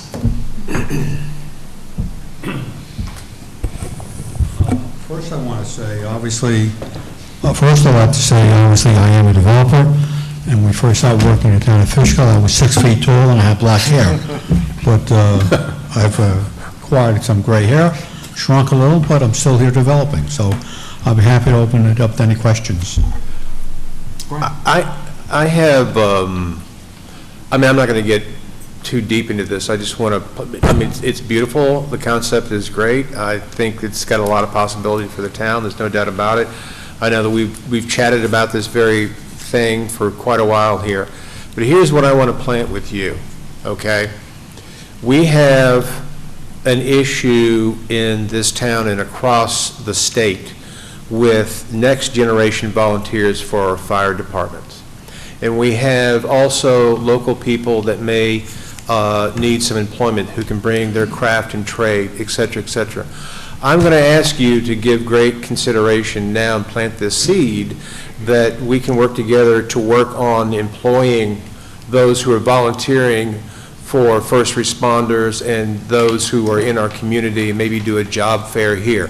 Just planting the seed, but I think it's a good idea. What do you think? I think it's a good idea also. I've discussed this with the town already. We have made representation that we plan to provide 10% entry level. Building in other towns, the entry level is determined by the town. In most instances, preference is given to the younger folks, younger police officers, firemen, volunteers, teachers. So, yeah, I think it's a good idea. We could do a job fair right I think here. it strengthens the community. Yeah, we agree with that. Yeah, right. Yes. Tom, I got a bunch of questions for you. Uh-oh, I'm in trouble. So for full disclosure, so everybody knows that I've done some work for RPA and AVR for probably about 19 years. I planted every tree, every shrub down Brockway into the developments. So I just wanted to disclose that I have financially gained from Mr. Perna's developments that he's put in. Mr. Perna, I put a different hat on today. Our number one and number two constraints in Fishkill is that number one being traffic and overdevelopment. I have to address this because my constituents ask me this every day. And that's something I think you need to be aware you will have pushback because, you know, it's a fairly large project. It's only 116 units, but that corridor, as you know, just like in the village of Fishkill, is jam-packed with traffic. So it's something that you need to look at when you do your, you know, your impact study, your traffic study, your seeker review. It's some issues you're going to come up with. Also, the road, the bridge, is that bridge going to be a town bridge dedicated to the town? Do you know right now? Is the town going to own that bridge? Let me start with the first question. We're in a process of working with the planning board to develop a scope of our environmental work. I'm sure it's going to be including traffic. I'm in cognizant of the traffic on Route 90 for some 25 years, so we'll take that into consideration. The proposal is for a public road, Councilman, a public road leading to a public bridge built to town standards. The concept being upon completion of the road from the existing industrial way, across the private property, across the railroad tracks, across the bridge, down past the residential to the park, that's proposed to be a town road built to town standards. Thank you. I appreciate it. Do you know how tall the buildings are going to be, Tom? We're proposing 2 to 3 stories. Okay, 2 to 3, good enough. We do have a water truck. We're parking underneath. Okay, park underneath. How many stories do you know? How many stories? 2 to 3. 2 to 3 stories, but how many feet? I'm sorry, I apologize. Basically, say 25 families per unit. Basically, we're proposing 4 buildings. They're all going to have river frontage, river views. This is why we're exciting about it. How many feet? Do we have the ladder truck in Chelsea that you guys donated years ago? Just want to make sure that's sufficient enough if they need to get down there for a fire, that they don't need another ladder truck. That's where I'm getting at. We'll be meeting, obviously, with the fire volunteers, as we did previously. And if we have to support another truck, we'll have to support another truck. Yes, that's great. On a positive note, I do like the park, as we discussed. The park is something nice. Waterfront is very nice. Access to emergencies on the water. Access, you know, if we have an emergency, that we have no access right now. So there's some pluses here, but I just want you to be aware that's the number one and number two. Our constituents are saying traffic and overdevelopment. I just want you to be aware of that. Thank you. I could, again, like I said, we'll be addressing the traffic. You also see on the plan, this project previously had a tramway going across the railroad tracks. The tramway has since long been partially demolished. It's still over the tracks. There also was a grade crossing. The grade crossing was removed by the railroad folks some time ago. Obviously, planning a project like this, we're cognizant ingress and egress, in case of emergency, so we're also planning a secondary ingress egress by grade crossing. So we're proposing a bridge over the tracks. God forbid the bridge is obstructed from vehicles going across. We're planning a grade crossing. The reason I'm before the board and asking for your assistance and your support is that this is not, I don't think, a typical project. The complexities are quite involved for 116 units, to be honest with you. So this is why it's not typical in dealing with the railroad. So this is why we're here asking for your support, because this is the only way it's going to get built. I don't believe the railroad folks are going to be looking kindly upon a 1929 agreement and say, oh, we have an obligation to build a bridge without the public support and request of the town. The position we've taken with the railroad, or the town has taken, which we've worked with, is that this will provide access to the Hudson River, which the town does not have at this time, because it was obstructed by the railroad tracks, period. Yeah. And again, like I said, the reason we're resurrecting this project is that when I did further research recently, we found a document, 1929, which obligates the railroad to build a vernacular bridge across that specific location that we show on the plans. So, do we have a basis? Depends on what attorney you talk to, but I think we do have a basis. So this is why I'm saying we could go through all the steps, but there's going to be some steps that are above and beyond a typical project. Building a bridge, getting MTA approval, which is not going to be an easy task, but that's what we've been doing.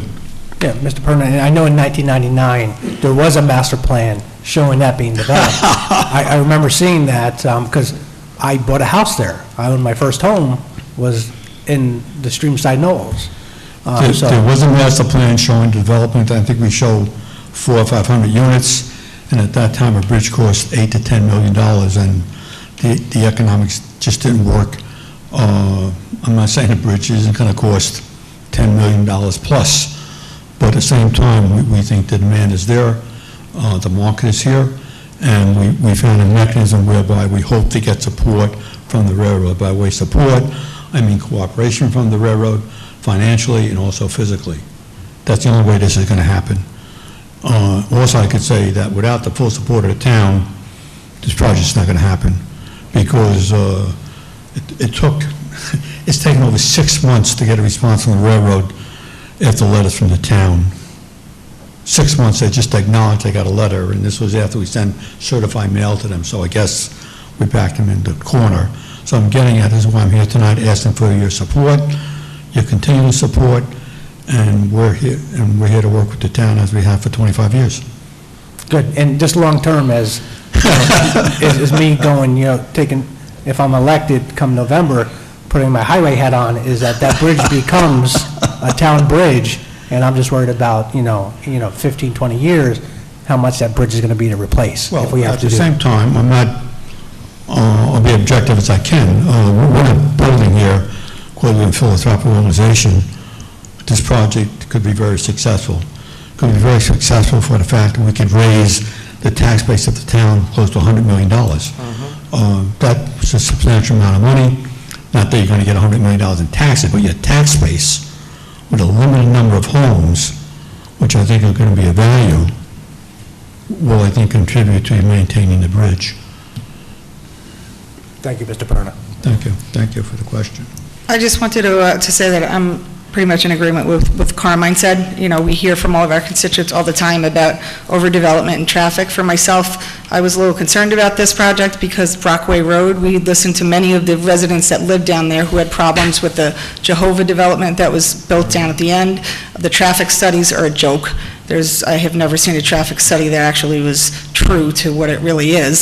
So it concerns me that something so large would be built at the end of Brockway, which already has access problems, curve, the road itself. So I wouldn't be able, I don't know, like I said, the future, if I'll be here or not, but I would want to hear from the people. I know Ozzy is very supportive of it. I know it was something that was talked about a long time ago in the past. It sounds nice, but for myself, I want to hear from the people that they think that this is something they want before I would buy into it if I'm still here.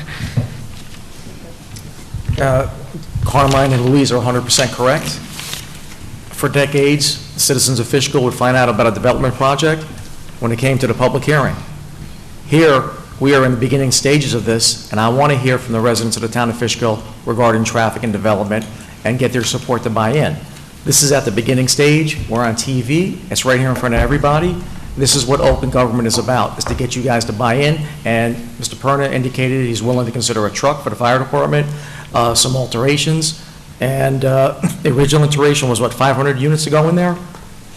I think the original plan showed 400 or 500 units in a waterfront marina. Yeah, and now we're down to about 115. 116, correct. That's 116, that's pretty good. But I want to hear from the residents of Fishkill. You have my email, supervisor@fishkill-ny.gov, the other board members. $100 million in taxable revenue is pretty good. And would you say $10 million in town land that will get donated to?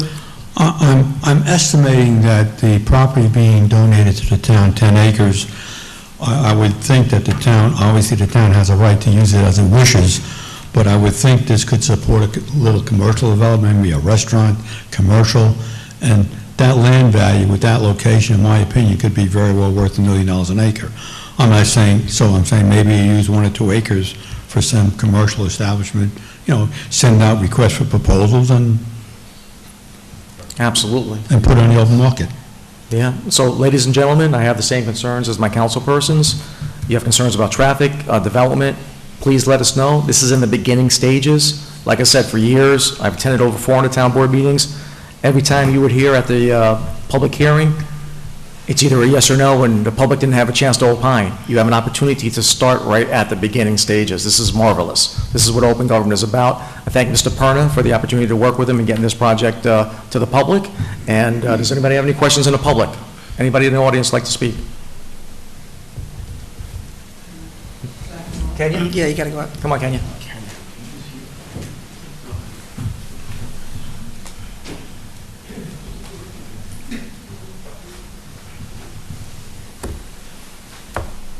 Well, I live back there, and I'm very concerned. On a regular day where nothing is happening, it's an easy breeze out of where I live at, up to 9. But then 9D. if something happens on 9D, I just say 9, like everybody knows what I'm talking about. If something happens on the Newburgh Bridge, then we are backed up completely, and then we're stuck. So the only way out is to go out, which we consider through the big houses, and then you're now behind all of the traffic that's going to the bridge. So I don't think that unless you're building another road for us to get out of, or expanding the road, because that road is very dangerous. My sister has been, when you come up the hill and someone's coming down that Brockway Road, it's very narrow. So what was happening is that people were playing it a little too close, and whoever was coming down would get knocked into the ditch. So several cars, yeah. It ain't good when it's your family, but it ain't good when it's people in general. So my sister was actually knocked down into the ditch because the road is so narrow that when they're coming up the curve and when you're going down the curve, if you hit too close, it's a problem. And then we have all of the development that's already back there as of right build, and we constantly see the trucks, the noise, and it's just, I don't know. I mean, maybe when you get further into it and you explain it, it'll kind of brighten up. But right now, it seems very dim to me because I live back there. Do you live back there? Okay, so when you live back there and you have to deal with what we have to deal with, it's very troubling. So the other thing is this 10% of the property is being for what? Economically disadvantaged people? What is it? Low income? What is that considered? $500,000? What is that? What is low income housing? They said entry level, they didn't say low income. So what is entry level? What does that mean? Right, so in a place where housing is, we're in a crisis. A lot of builders come in my experience, I could be corrected if I'm wrong, they set aside housing, affordable housing, entry level housing, and it never seems to come to fruition for the people that are here. And we're trying to get people to stay here and live here in Fishkill. So I can't imagine the people coming in trying to pay whatever this is on entry-level housing. So if you could just elaborate on what you consider entry-level housing to be, it would help me better understand, and I could help the community. Thanks. Thanks, Kenya. Relative to entry-level housing, the state laws that qualify entry-level housing, usually it's a family would be required to pay a specific portion of their income. And for example, this area has a medium income as established by the state. Then that medium income, the state would decide if it's 25%, 30% of their income could go to rent and taxes and made for the house. So basically, it's a town decision. We're offering 10% entry-level units, and it's a town responsibility to establish the guidelines for the entry-level units. Some towns have required the entry-level units should be applicable to residents only, to volunteers only, to teachers only, to firemen only. So again, this is responsibility and basically jurisdiction of the town. Thank you. Regarding the traffic, we're also anxious to know the feasibility of the traffic we're imposing. Obviously, you're all aware of the fact it comes to a point where project becomes infeasible, so be it. We just as soon do the study sooner than later and accept the facts, what they are. If the facts are feasible, we'll construct. If they're not, we won't, that's all. It's just a strictly business deal, ladies and gentlemen. Obviously, I'm not being facetious. We think it's a good deal for the town. We feel it could be a very good deal for us. That's why we're here. Thank you, Mr. Farr. Sir, did you want to say something? I need to introduce myself. Just your name, that's all. Art Francis. I just had a question. You have to just speak this way, sir, to the board. I'm sorry. Yeah. Is this at the end Into of the mic. Industrial Way? Yeah. Yes. That's where the bridge would go over? Well, honestly, we're making... Into the mic, you guys have to speak into the mic so the public can hear. Oh, I'm sorry. Basically, the entrance will be from Industrial Way, but then there's like a turn from Industrial Way, okay, across private property to reach the designated point of railroad track. So basically, it would be a road off Industrial Way, through private property, across a designated point, I think it's station 391.4 or something, of the MTA tracks. Thank you. I just couldn't see. No problem, sir. Thank you. Thank you for asking the question. Okay, where we got you? Ms. Finnegan? Just a question, my husband's texting me. Does this have a walk-bike path or something like that? It does? That was what the question was. That's all? That's the only question. There's a proposed promenade around the entire waterfront that the town will own. Again, that would be part of the town park plan that we would work with the town to develop and apply for funding. So the board members could see the video wasn't large enough to show it. Basically, I could point to the board. This is all town plan for town. All of this land, as indicated here, would apply for 8-foot palm oil. So this is private property, this is public property. An 8-foot corridor, 8-foot palm oil around the entire waterfront, and we chose to have it end at the southern end at a gazebo. May I turn around to the... Yep. Trying to show it to the public? They're trying to show it to the audience. Okay, good.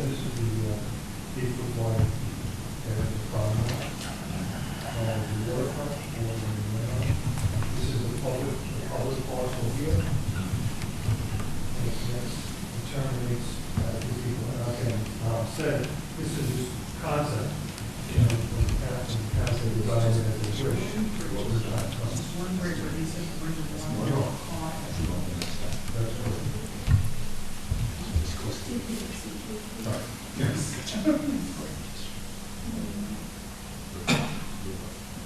Now, the new grade crossing in the middle there. The grade crossing is the... Oh, okay. And there's a sidewalk, 6-foot wide sidewalk. Oh, that's That's an old field. Oh, okay. This is good. People see It is a 6-foot wide sidewalk that connects from industrial all the way.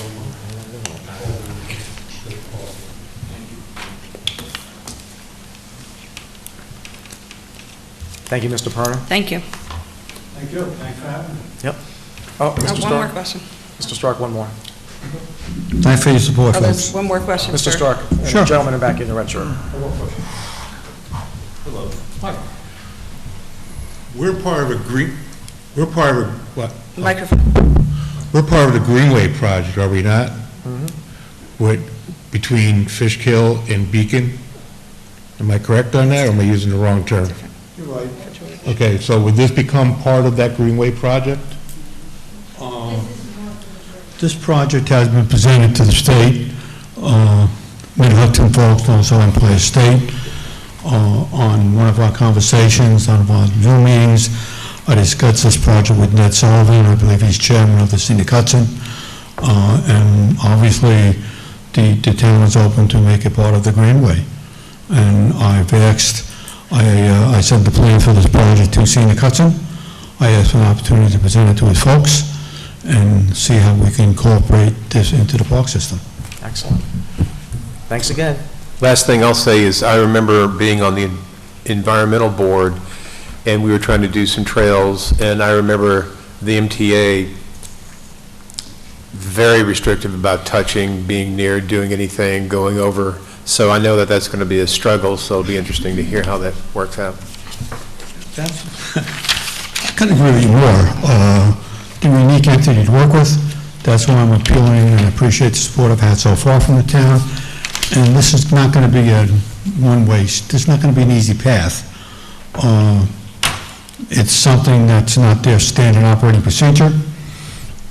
So I'm going to need all the support I could get, either for them to come out here, to get them to a table, to sit and discuss participation in building a bridge. Thanks. You're welcome. Thank you, sir. Thank you. We're good. Thank you, Mr. Turner. Good job, Mr. Stark.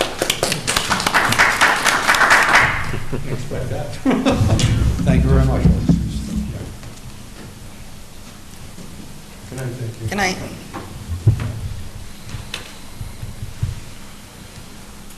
Okay, so our next presentation is going to be my confidential secretary, Greg Tatino, on our Gov Delivery newsletter system. Excuse me. One of the good things when I'm out there on my listening tour is when I talk to people, they're very impressed at how the town board has such an open government policy. And when I start talking to people, they say, oh, I read that, I saw that from our email system. So quite a few citizens ask me how I put this together. And what I usually do is tell my secretary and ask the board members some comments. And I figured, why not just hear it out the horse's mouth himself and let Mr. Tatino, my secretary, tell him how he does it. So Greg? Good evening. Yes, thank you, Supervisor. Thank you, Town Board. This is information as much for you as it is for the public about the town's Gov Delivery e-newsletter system. And we have three main functions of that, which is to engage residents, to provide updates, and to share events and other matters of public interest. So the question that we get a lot from people is, what is eGov? The system is called Gov Delivery. We call it eGov for short. And it is an electronic newsletter system the town has contracted through Granicus, which is a company that specializes in technology services for government agencies. The system enables us to send email news updates to subscribers on issues related to the town of Fishkill. So we send out our eGovs, as all of you are aware, on most Fridays and on an as-needed basis for breaking news and alerts. Each eGov is written and prepared by myself at the direction of the town supervisor and the town council members. So what goes into an eGov? Each official, everyone here, the town clerk, can request an item, a photo or a quote to be included in the next eGov newsletter. All items that are being added are then confirmed with the person requesting it and are approved by the town supervisor before publication. Usually they go out on Friday evenings at 7 p.m. Although, of course, as I mentioned, if there's a breaking news, for instance, a water outage or a special event that takes place, the town will post eGovs during the week or on weekends when it is appropriate to do so. We have a variety of different content that goes into our eGov updates, which can involve updates and news coming from town board meetings. For instance, earlier this year we did a piece when the town board adopted the comprehensive plan. We'll also do town announcements, photos from events that the council members attend, as well as official town functions, and important messages from the supervisor and the town board regarding things like assessments and taxes, as well as information about public hearings. For instance, tonight's budget public hearing went into a couple of our e-govs in advance, just to make sure that residents were aware of it, and related community interest stories. These are things which may not necessarily be directly involved with the town, but which council members have a relationship with and are involved in their official capacity. Immediately what comes to mind, Councilman Rye with the Fishkill Serves Initiative, with the Renegades and the Food Pantry. We put all sorts of food pantry events that the council members are attending. That's not an official town function, but it is related to your business as town officials, and it is a good way of driving turnout and awareness of these events that might otherwise not have been accessible to residents. There are currently 10,845 subscribers to our eGov system. For reference, there are between 8,000 and 9,000 households in the town of Fishkill, which suggests that we have pretty good saturation in terms of the content that this board puts out being accessible to residents. When I became the administrator of eGov in 2020, and when we started really using it in 2021, we had about 6,000 subscribers. Approximately 3,000 of those have either unsubscribed. Many people who lived in the area may have moved away or retired. Other emails were scrubbed by the system. Perhaps there were repeated instances of it being flagged by the subscriber's email system as spam, or the subscriber simply unsubscribed, which means that since I began administering the eGov system, we have about 8,000 new subscribers. In 2023, the town has sent out 42 regularly scheduled eGov newsletters. These have been opened a total of 287,331 times. That's an average of about 6,800 people reading each eGov that goes out, and that equates to an engagement rate of nearly 70%. Now, in the private sector, engagement with digital media, successful rate is considered 25 to 35% engagement. Anything over 35% is considered a success. Just for instance, if you're doing market research and you need to make phone calls or send an email poll to someone, if you need 6,000 responses, you usually have to send 20,000 emails or place 20,000 phone calls in order to get the response rate that you need in order to have viable data that results from it. So the fact that we're getting about a 70% engagement rate from the people that we are sending these to, our subscribers, indicates that the residents of Fishkill who are subscribed to the newsletters want to know what's going on and look to the town as a trusted source of information. And so I would close with this thought for the board, which is that in an era which we live in now where sadly local news organizations, which for the majority of our nation's history were the main method of getting information to residents and which provided very thorough and detailed coverage of municipal goings-on, in an era like we have now where that just isn't feasible from an economic standpoint anymore. It's incumbent upon municipalities to proactively keep residents informed, and based on the content which the town is putting out, the input from all of the town board members and town officials to that content, and the rate of engagement from the residents, I can report to the town board that the town of Fishkill is meeting that imperative with the eGov system as it exists currently. That's all I have. Thank you, Greg. Any questions, board members? John? Yep. So I think the eGov is an outstanding resource for the town board and for the town residents. I do feel, and I don't think I'm alone, that the content has become a little too political. That is certainly a fair opinion for anyone to have. I'm going to give you an example.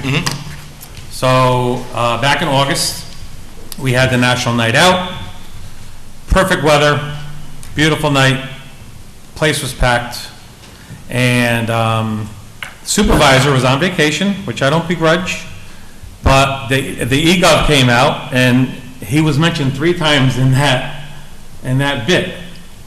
I just thought that was a little odd for somebody not even being in the state of New York being mentioned 3 times in that bit. 3 days later, we had a naturalization ceremony at the rec center, and again, same vacation for Ozzy, which I don't begrudge, but his name gets mentioned again in the eGov. Okay? Now we go back to 2 weeks ago. We had 2 budget amendments that were made, and one of them was Louise with $120,000 for paving at the park. Ozzy seconded it. I suggested that, first of all, I didn't have any information in front of me. Is this And EGOV or hold is on, this EGOV please. related? I asked Louise where she got her information from because I didn't have anything in front of me, and she said it came from Carmine. I said, all right, so let's wait for Carmine to come back in 2 weeks, which we're all here now. But yet in the EGOV, you made it nice and clear, John Foreman voted against this in the amendment. And you only told half the story. Okay? And the same thing with the Little League lights. Okay? It was a $200,000 budget amendment. Okay? And I said on both issues that I was open to both of them, but we had 40% of our board members not here. Nothing was going to get done in those 2 weeks. So let's just wait until we're doing the budget tonight. We have a full board, but yet you guys had to put in there, John Foreman voted against Little League lights. And guess what? There's 85 signs out there. John Foreman voted no against Little League lights. See, it's getting very political. Well, And I'm hoping that the supervisor and yourself take a little more caution before you send those things out. That is a perfectly valid opinion, Mr. Foreman. I would just like to... Your perspective is perfectly valid. I would just like to state for the record that before that EGOV was sent out, I did call you and I did speak with you on the phone and ask if you wished to participate, and you declined. At that point, I'm afraid if you have an objection to what's in the EGOV, you had an opportunity to directly participate in the language that it contained. You declined that opportunity. I would advise in future, if you want to ensure that any content in the EGOV meets your approval, that you participate in the process as you are always invited to do. Okay, so this is what I advise, that, I don't know if we have a policy in place with the EGOVs, since this whole board controls the EGOVs, and thanks, Greg, listen, you do a good job, you and I work together on my portion, I'm going to give you kudos for that. But you guys know, in that last EGOV, I was very angry with you guys with it, and I made it clear. Yes. Just, emotions are high now. Everybody wants to win, everybody's points, collectively as a board, some of you might disagree with me, I think we work very well together. Let's stay focused on what the plan is, and it's, let the people decide, not let the EGOV become a tool. I think we need to make sure that we dot our i's, cross our t's, that no matter who's in charge, we're doing the best for the residents. Because listen, in my eyes, that looked terrible. In your eyes, it might not have. But to me, I'm like, my God. I'm scratching my head, I'm like, so I was a little upset with that. But since we all control the EGOV, I think that maybe we should come up with, something that's understandable and reconcilable to everybody, how we'll proceed with the EGOV. And Greg, listen, you're an excellent writer, you're an excellent speaker. I'll give that to you. But a couple of times, it was political. And again, that's a perfectly valid feeling. And as you and I have discussed, Carmine, I think especially given the climate that we're in right now, this particular time of year, that every extra precaution can and should be taken. And I think that we have, we've spoken and we've agreed upon some ideas which will prevent any feeling from anyone, whether it be a resident, an official, a neutral observer. Greg, you're right. And from feeling that and the this is being used as supervisor a problem. understood my feelings, because he knows I was upset, and I don't get upset too often, that he said, any EGOVs, Carmen, I'll make sure I pass it by you, and so did you. So yes, I appreciate that. Supervisor, go ahead, Brian, you want to go? I'm sorry. No, you can go ahead. I'll go later. I mean, I look at the New York State Comptroller opinion on newsletters, believes it's intended to inform, educate residents of the official affairs of government and not relate to matters which promote primarily private, partisan, or political purposes or undertakings. You and I have had discussions on multiple times. You talked about him not wanting to participate in the last EGOV. You've called me many times for a quote, and I've given you quotes. And what happens is I will read my quote in a story that you don't read to me that's skewed in, I think, in a completely illegitimate direction. Oh yeah, primarily favoring an individual here, and we've talked about this many times, so is Carmine, so is everybody else, and this is a fact. So I'm glad we're bringing this up, okay? I am glad we're bringing this up. Let's just make it informative. Let's leave, so there's no chance of everyone considering it partisan or skewing or this or that. It's fantastic. We have a lot of people interested in reading. It's fantastic that so many subscribers are out there. I would gauge that's probably a lot of people that have moved away from Fishkill and love to keep up with what's going on. Regardless, I think that's fantastic, and I love this platform. It's extremely important. Let's just, guard against that. That's a primary purpose. I'm sorry. Okay. Greg, do you know how much we spend on e-gov a year? I do not off the top of my head. All right, $2,000 to $3,000. I did find that out. How much? That's good. $2,000 to $3,000. Very impressive. So That's good. That's a bargain. Excellent. Yes. It's a bargain at 10 So- times the price. I have the contracts, by the way. Yeah. No, it's good to know, because I wanted to know. I think that's important, because, listen, for how many emails we send out, that's very good. Yeah. Who is the admin to the eGov? I am the overall account admin at the direction of Supervisor Albra. The supervisor also has an administrator account, but generally speaking, would only ever use that for the purposes of review. Emergency, if you need to do emergency. Right, and both Debbie Colonna and Jay Mayetta have admin access, although Okay. Jay's is limited to function specifically for the recreation newsletter, which has its own pool of subscribers. Yeah, if we had an emergency, supervisor can get on, and if you're not available, he would throw someone on. Absolutely. I wasn't sure if you do all the e-govs, just you? Is anybody For else? the most part. There have been instances in the past where, I think it's possible that Debbie Colonna may have sent one or two. I know that she uses it for planning and zoning board matters that are related to eGov, although I've never discussed in depth with her what those are. And again, Jay uses it for rec. And one last question. Nobody can take these emails and use it personally, can they? Not to my knowledge, no. Okay. As far as I understand, the email lists are stored not within our server, but within the Granicus server, so you would need to have access to that in order to access them. I'm not aware of any way to do so.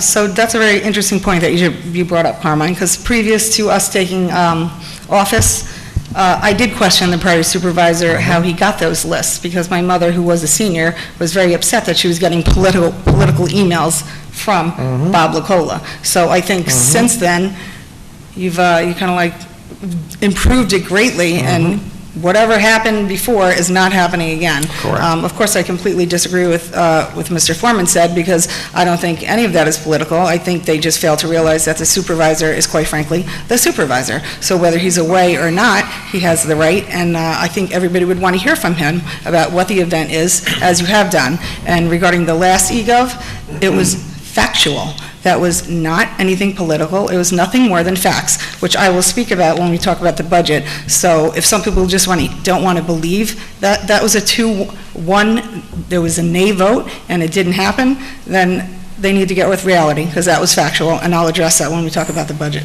And I would just like to state for the board members' clarification that while it is not common that in every eGov, when a vote is taken place or something is adopted, that the vote tally is recorded, that's generally because about 95% of the votes that you take are 5-0. So it isn't, sometimes for landmark pieces, we'll say the board unanimously adopted.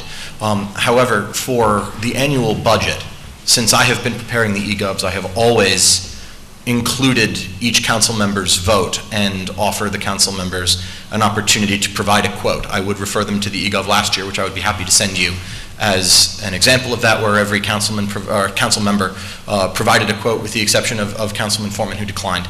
When this year's budget is adopted, whether you do so tonight or at a later date, a similar eGov will be prepared, just overviewing the budget again, and as in previous years, each council member's vote will be noted from a sheer perspective of matter of fact, and each council member will be offered the opportunity to elaborate on the budget, on their vote, et cetera, at their own discretion. Just one more thing. Can I just say something? Yeah, again.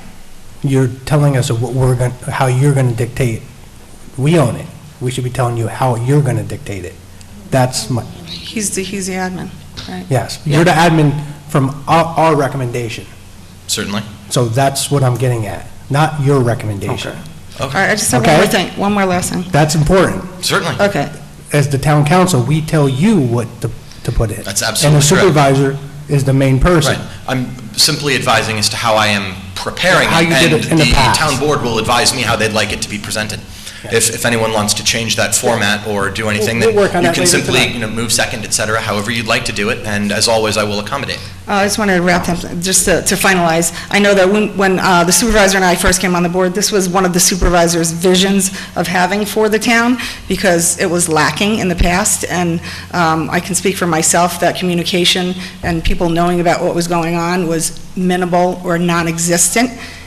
So I know it was your idea to follow somebody from Westchester, and I think that Greg has done an excellent job of creating that, and your writing skills are good, and all the photos, and I've had numerous compliments from people who actually sign up that don't even live in the town, but they actually like to see what's going on in our town, or they're people who are, I've had a lawyer tell me at a planning board meeting that he watches the meetings, he gets the e-gov, so it's not just the residents, it's everybody, so I think you're doing a great job.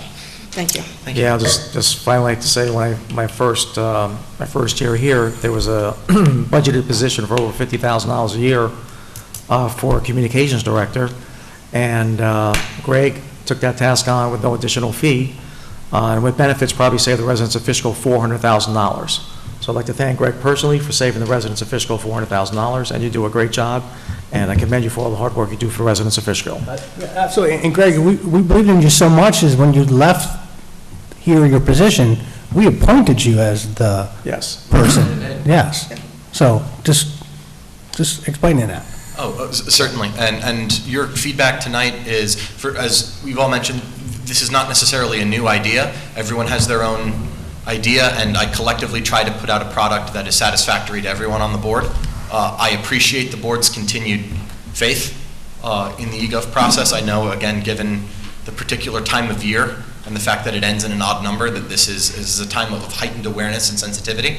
But I'm continuing in the interest of serving this board, and in so doing, serving the residents of the town of Fishkill, trying to put out the best product that I can that is as neutral, fact-based, and informative as possible. And I look forward to continuing to work with the town council through the end of the year and perhaps beyond on continuing to keep the residents informed.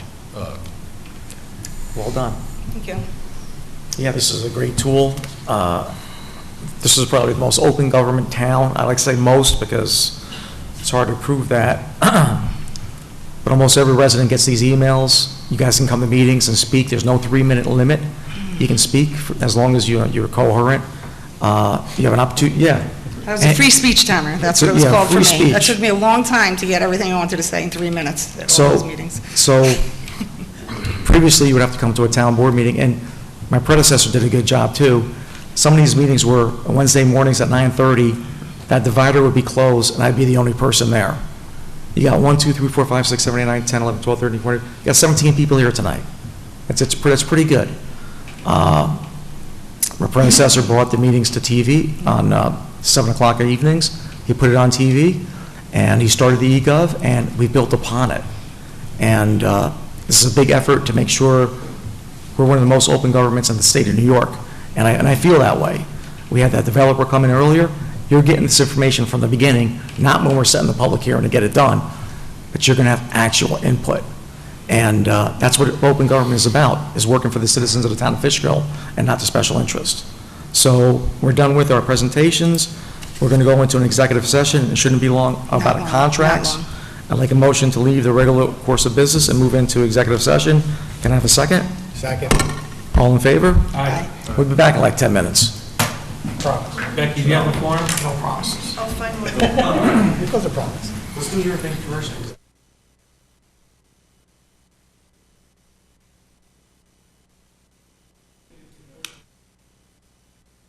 I'll make a motion to leave the executive session and go into the regular session.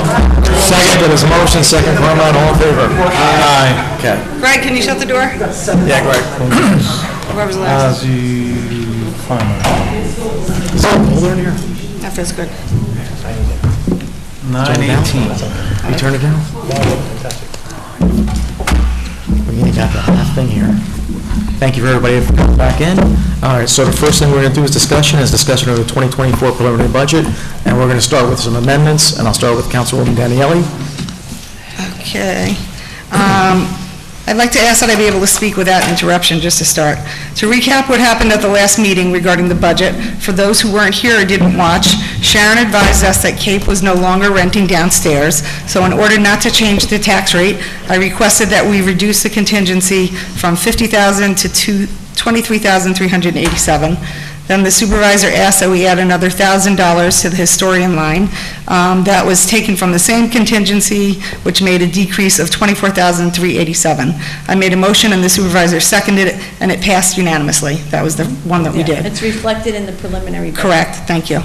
I then requested that we add $120,000 for paving of the parking lot at Doug Phillips Park because I felt it was necessary to stop flooding and would enhance the park near our new playground and throughout the entire park, which includes the dog park and other Little League fields, as well as the future pickleball courts and basketball court. I asked to add $120,000 to the buildings and grounds and take it from the fund balance, which would have raised it from $800,000 to $920,000. I made a motion, the supervisor seconded it, and we vote, and even though Councilmember Foreman said he wasn't opposed to it, he voted nay, so the motion failed. The supervisor then requested to increase the park's capital outlay from and use $200,000 from the fund balance as well to allocate the Fishkill Little League lights, one field. When asked to discuss it further, he advised that he would like to get more things to improve the parks and the opportunity to help Fishkill Little League with the lights. He made a motion, I seconded it, and Councilmember Foreman said nay, which means no, so the motion failed.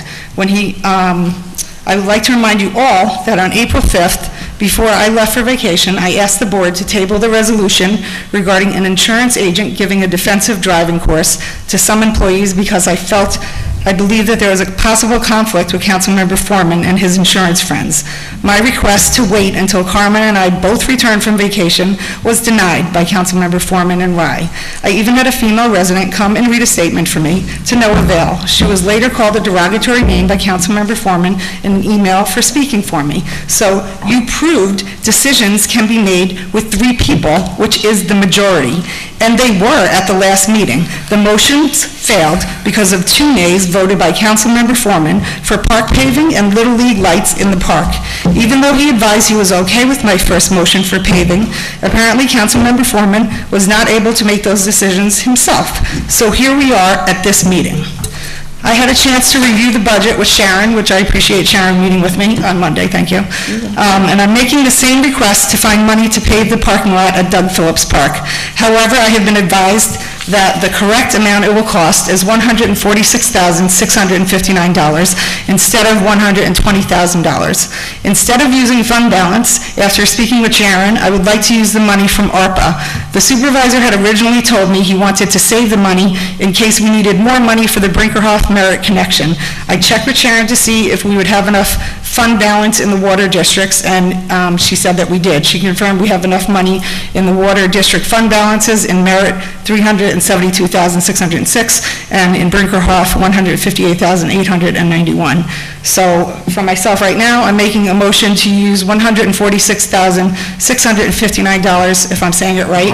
Okay, we're not making motions now. This is discussion. You can propose it, but the motion will happen during resolutions. Okay, so I'm proposing now so that you can get the figures, I think we already have that, to use the $146,659 of ARPA money and transfer it to the buildings and grounds to pave the Doug Phillips parking lot, and then later we'll have to remove that from the capital plan when we get to that. So you'll have to, if the board wants to move forward with that, so we'll have to amend the capital plan. Right.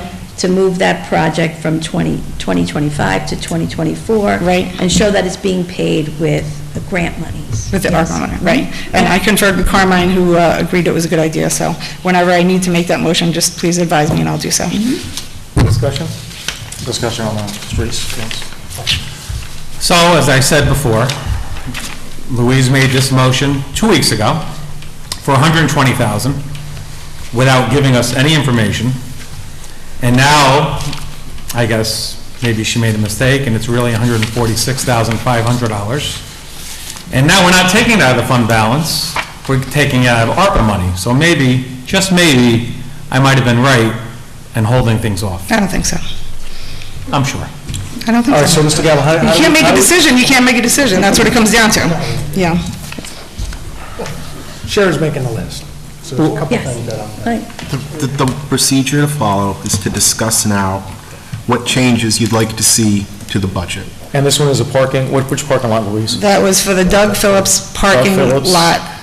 How much? 143? 146, 659. And use ARPA money? 655. Oh, see, I thought you said Okay, that's the 659. first I didn't one. make glasses on. You got anything else, Louise? No, that was the only one I have. Okay, so, yes, Louise and I were thinking on the same wavelength. We just, it was funny, we were talking while we were putting up the banner. She's like, I got it first. No, I said, I talked to Sharon already first, he's trying to take credit for it, but I did it. So, in any case, doesn't matter. That's the best way to do this, is to take that 146,000. Where Louise got the 120,000 was, we were just talking quickly, I said, it's about 120 grand. Of course, you know, I don't have numbers in front of me, you just make your general assumptions. But it's $146,000 and change. I agree with that. Also, we did not budget any money for the pickleball courts over at Doug Phillips, which you and I discussed it, and Supervisor, you were there. We took the 40,000 out of drainage at Shepherd's and moved it over for the pickleball. That was something that we did in the office.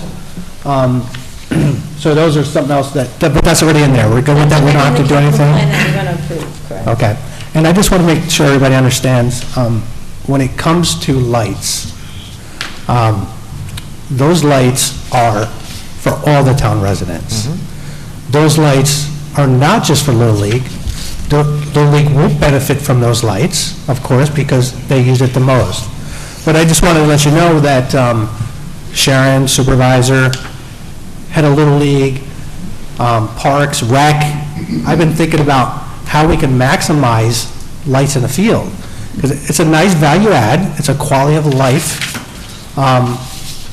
cost. Is it worth the cost? You know, I debate it back and forth. But, you know, there's a couple, so everybody understands that there's a couple different tournament groups that would love to have tournaments here in Fishkill under the lights that would pay an additional fee. We came up with a new pay structure. If we did have lights, how much it would cost additionally, so we increased the fees to try to make up some of the money. The lights will, you know, Little League did say that they would contribute, but, you know, we can't say that they will or not, because this is our parks. It's not Little League's parks. Venues like National Night Out, we can have under the lights, who knows? We can have fireworks over there. My goal with all the parks is, I was very aggressive in the budget when we did the parks number.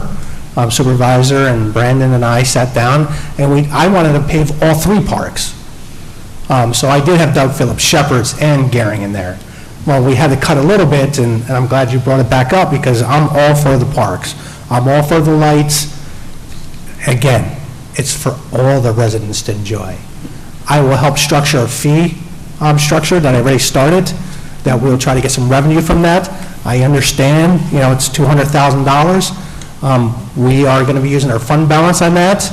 I asked whoever the town board is here in the future, our fund balance is probably where it was about 4 years ago, that we're not having any more ARPA money coming in. The government's not giving us money, which is also tax money, that we do diligence and not spending money too aggressively, because we don't want to happen what happened years ago, where we had to now, okay, residents, we're going to whack you, and you're going to pay for it. And we don't want to pay for it and residents back later on down the line. So whoever the supervisor is, whoever the town council is, you just have to do diligence to make sure that our fund balance stays at that 3.2, 3.3 million. And because I'm a little worried about the tax, sales of houses have gone down. Sales tax revenue has decreased. Everybody knows that's where we get a lot of our money from. But our sales tax revenue, I think, is probably pretty on pace. For this year, correct? For this year, so I just want everybody to realize that I won't bet against America. But I just want everybody to know that It's the cautious. mortgage tax revenue in the Yes. general fund that Yes. funds the parks, Yes, absolutely. I just want everybody. as well as the rec center. Yes, yes. So, Thank you. So what is the discussion about that we're talking about right now? What do you want to do? Just, we're good. So we're still, I'm good. He was pickleball, he was pickleball. Wait, I just want to add to that. The street, Yeah. so you're good with the lights? So I'm good with the lights. You're good with the lights and you're good with the paving? Yes. So far we got I is just the, want to add to that. the 146.5, we're using ARPA money for Doug Phillips, and 200K for the fund balance for the Little League lights. So, wait, Supervisor, can I just add from what he just said about fund balance? I agree with you. I think you guys weren't here. I don't know if you watched the meeting, that I'm very frugal, and I probably I am proud to say I probably am the most conservative person on this board. So I just want to remind all of you that you gave over $400,000 in raises last year when they weren't budgeted. And this year, we're giving raises that are not equally fair. They range from 2, 4, 5, 6, and 8% on top of what we gave last year. So in addition to the future board thinking about not using fund balance, they should consider not so easily giving out raises when it's not budget time and making sure that everything is fair. Just wanted to throw that in there. Sorry, and I don't mean to ramble on, but I think it's important. I sat down with Sharon, I put the lights into the levy and to see how those would affect the tax rate. Yeah. We kept it down. We used a house on maybe Hannes. It was like $650,000. And based on the budget now, how much savings, based on the supervisor's preliminary budget, that it'd be about $75, $65, somewhere around there. Tax decrease? Tax decrease. Tax decrease, overall. For the lights? No, I'm going to get to lights. So what I said is, okay, what if we put the lights in the levy? What would that do? Yes, it brought it down to maybe like $45 tax decrease. But what it ended up doing is it increases the village to maybe like 8% increase. 5.9. Yeah, 5.9. That's if I put the 365,000. It was, yes. Was 8. Yeah. So, yeah, so we saw an increase in the village, but we didn't want to hurt the village. So that's my thought was, is to, keep it where it's at and use fund balance. And so everybody understands is that, yes, residents are concerned about using the fund balance. Fund balance is there for a reason. If you have excess of it, it's to be used. I see Sharon's eyes. You weren't here last I know, listen, I wasn't here, but I did watch some of the meeting. But I understand, and Sharon, I know your opinion is, don't use the $200,000 for that.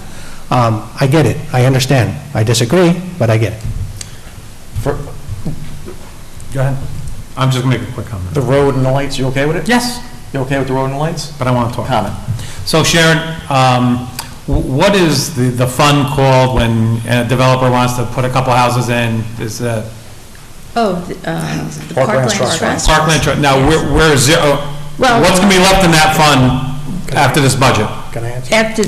At the end of next year? No, at the end of, when we vote on our budget tonight? Nothing. Nothing. Yeah, Sharon, can I, because I'm trying to Yes. help you out. So, Mr. Thank Sullivan. So, as of, we had $290,000 in that. We used about $100,000 into Garen Mauer. This year? For this year, but we're going to encumber it because we didn't use it. We didn't have that vendor come forth because. Wasn't qualified. One wasn't qualified, and then we went to the second guy, he didn't show up.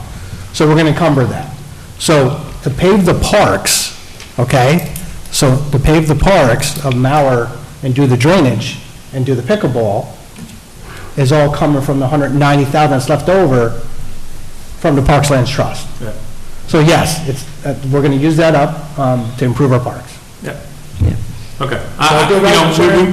We talk about. I do good? Yes. We talk about going into 2024, going forward. Yes. I know we're taking a little bit out of the fund balance, and, we're got to walk a tight rope. Yes, I think. We're going to survive, but we got to be careful. I would approach the fund balance more conservatively than all of you. But, I just don't know. We budgeted I think I've said this to multiples of you. We budgeted $680 next year for mortgage taxes. We're behind about $170,000 this year through September. I think the 680 might even be too high. So I don't even know if we're going to meet that next year based on house sales and mortgage, the way it's on a decline, because mortgage rates are When the up. interest rates are up, nobody's Yeah. refinancing their house. Right, a lot of it's no right. inventory. So, It's just no if that inventory. comes in under, I budget conservatively when it comes to revenue, I might not be conservative enough. So we might be short 100 grand on mortgage tax, which will eat into your fund balance. So you're gonna have to make up that shortfall in your revenue, either by reducing your expenses by 100 grand during the year, or it'll come out of fund balance. But these expenses that are going to be accrued, already paid for, and if we're getting all this stuff done, then there's going to be nothing to do in the future. So we get all the parks done, there's always going to be something to do. There's only- yeah. But eventually, we got a beautiful, this town, we're blessed as a community with very little debt. What do we have, 2% that we're allowed to have debt?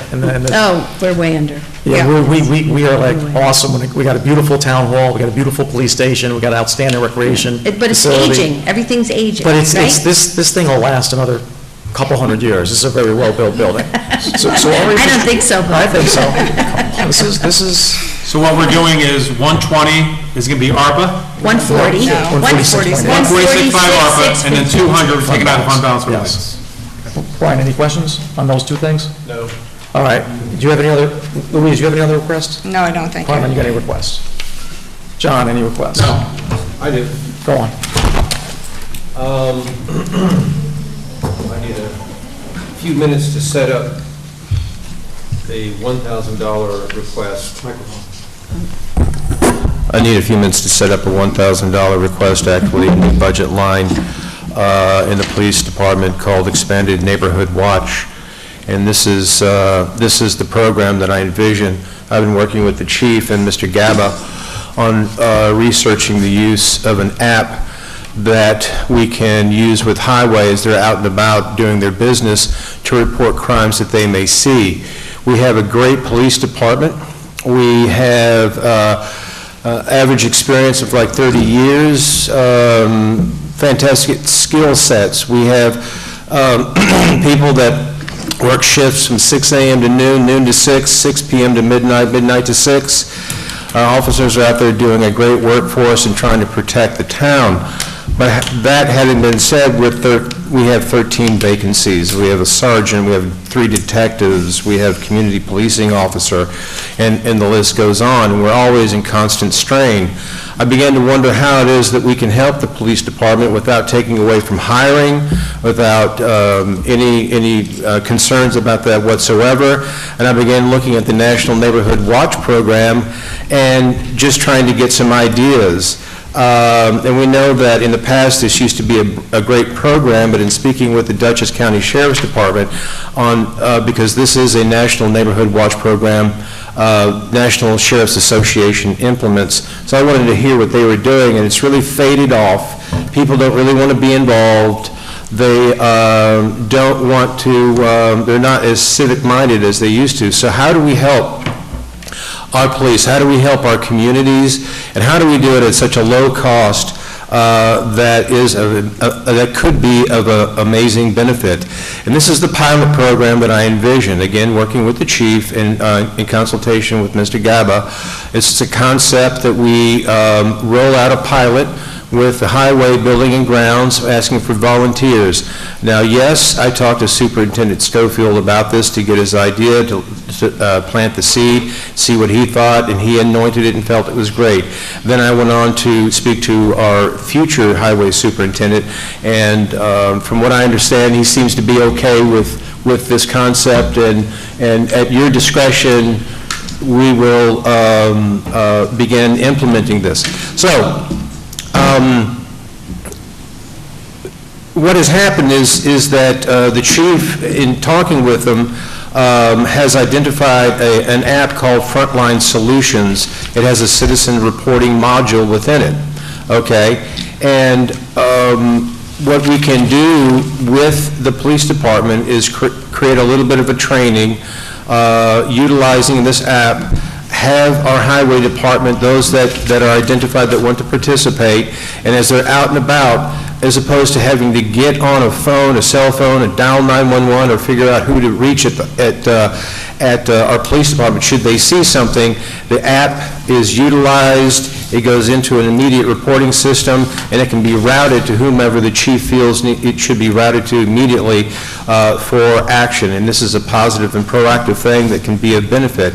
Now, here's the other great portion of this, is that in speaking with our community police officer about this, Officer Nesbitt, who is out and about all the time, he's interested in seeing in the future, after we have a pilot program, and maybe it's you know, parks, grounds, buildings, highway, and then maybe there might be some volunteers within the staff of the town itself that want to utilize this. After we have a pilot and we study and we see if there are any issues, maybe it's not going to work.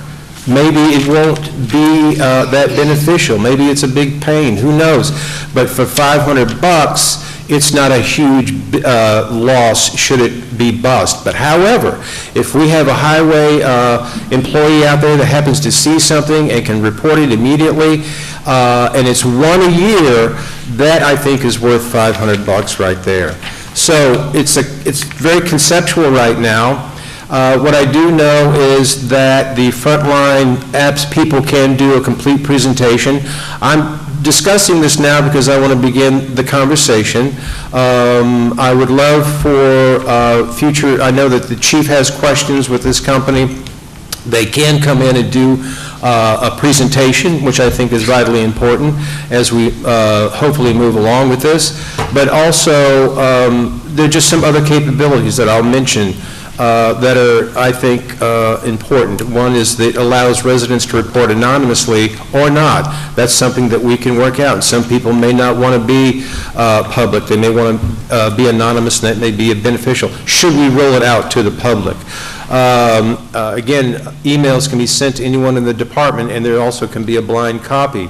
There's a disclaimer that comes on that's managed and that the public will see once they start utilizing it. Again, this is all going to be explored, and we'll all talk about it and before there's any pilot program even that the new highway superintendent would want to use.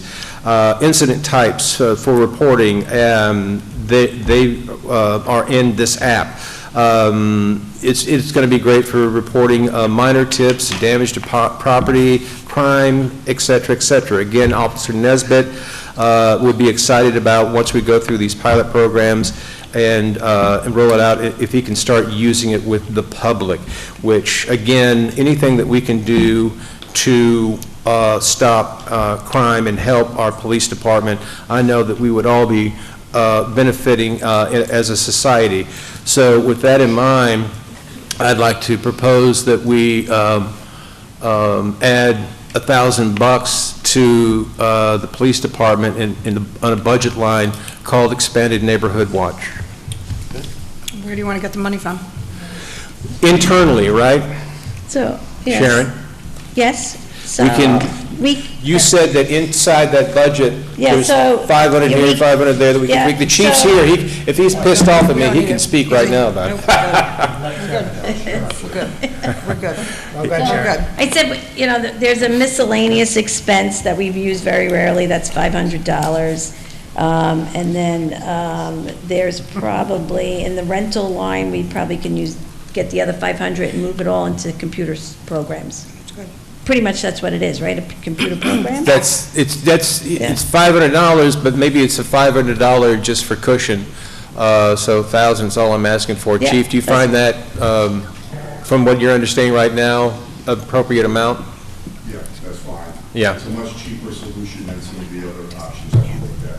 I know you looked at several options, and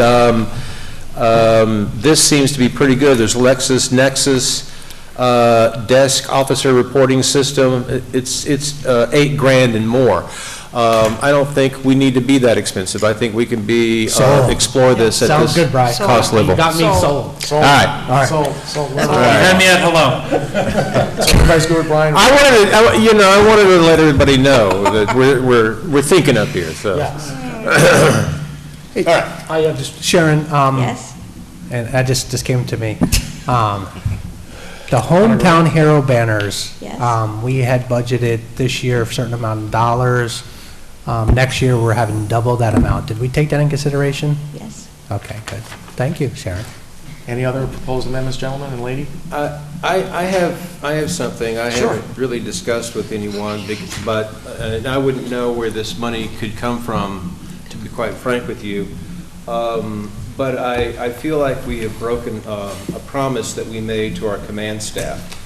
And we, as a board, voted all 5-0 for a motion to give our command staff a raise, which I don't think they've had a raise for 16 years or something like that.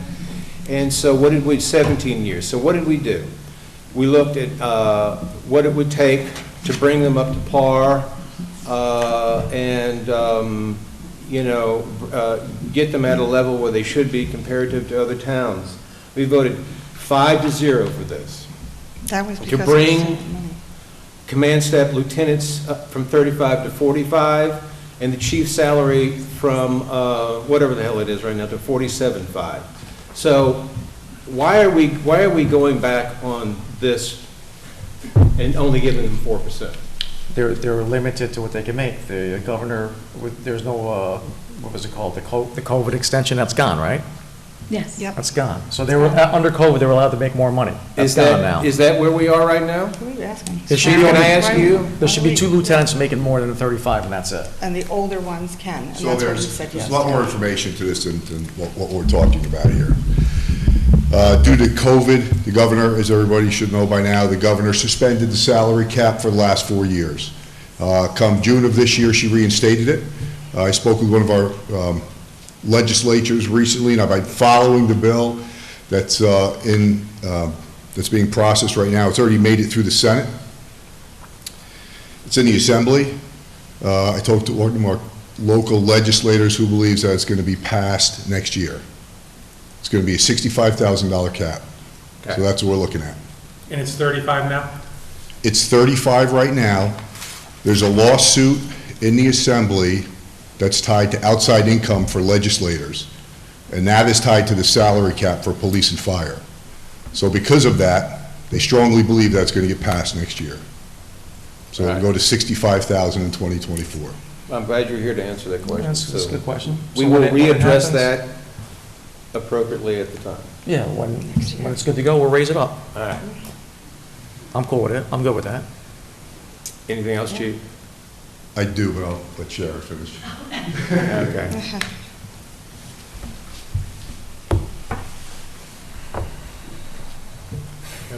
Go on. You got your own amendment? You good? Oh, for the ambulance district. Oh, Yes. No, Chief, did you have anything else? You I said- have some other budget. Well, come on. I want to discuss.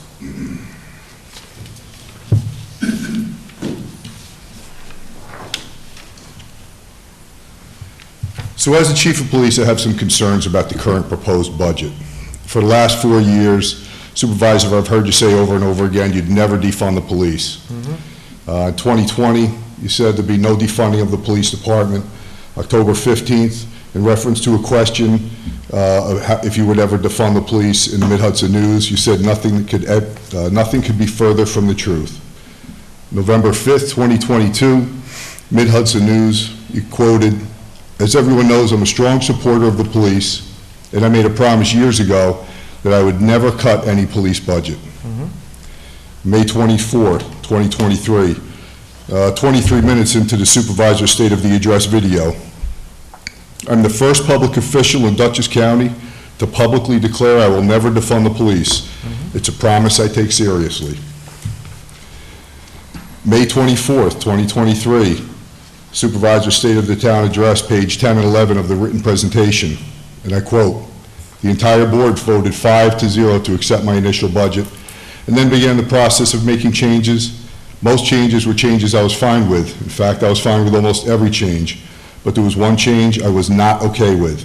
$105,000 of money earmarked for our police department was removed from the budget after it was introduced. I'm not okay with that.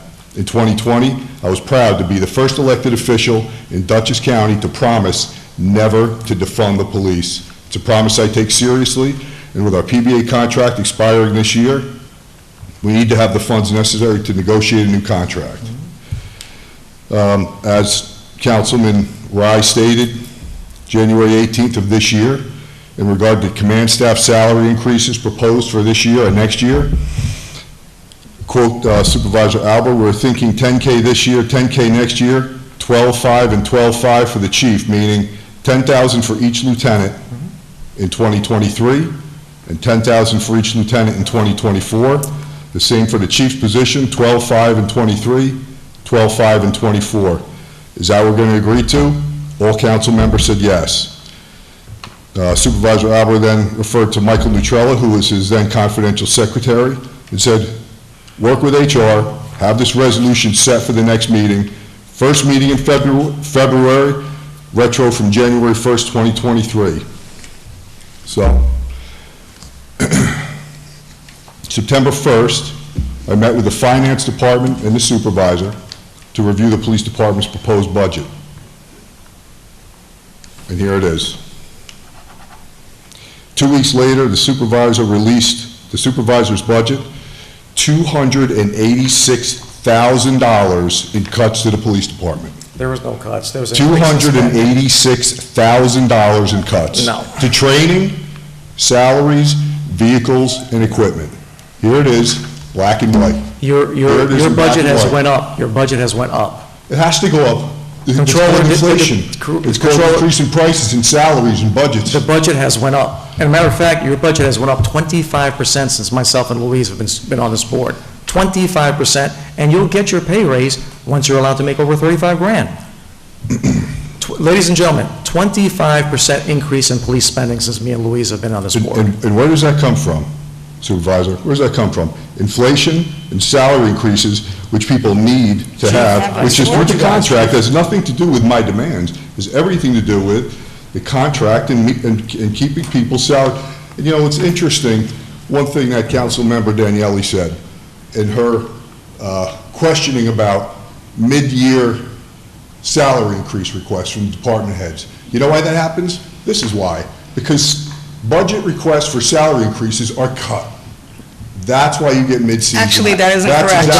That's not correct. That happens because the prior supervisor doesn't give raises like you should for the 10 years. Oh, it absolutely is true. We're talking about what's happened in the last 4 years. You're incorrect.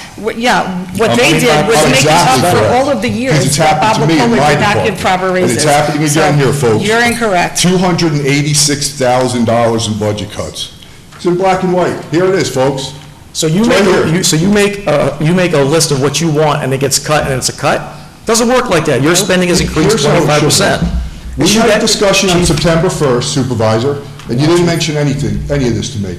2 weeks later, you cut $286,000 out of my budget without contacting me, without a conversation. I don't think that's professional. I don't think it's proper. I don't think it's fair to the members of the police department. You asked the residents. You asked for 3 police cars. I walked out in that parking lot. You had 2 new police cars, and you got a brand-new van out there, and I cut those 2 extra cars. But make no doubt about it, because if you don't get what you want, it's not a cut. Your budget has increased by 25%, and you'll get your pay raises when you're authorized by the state to make over $35,000. You cut them out of the budget, Supervisor. How are we going to get them? We're going to make an amendment if you get the raise. Very good. You guys, to make us whole. That's it. Supervisor. If you're allowed to make more than, I think you should make more than 65. That's not the issue. But right now, you can't make more than 35 grand a year.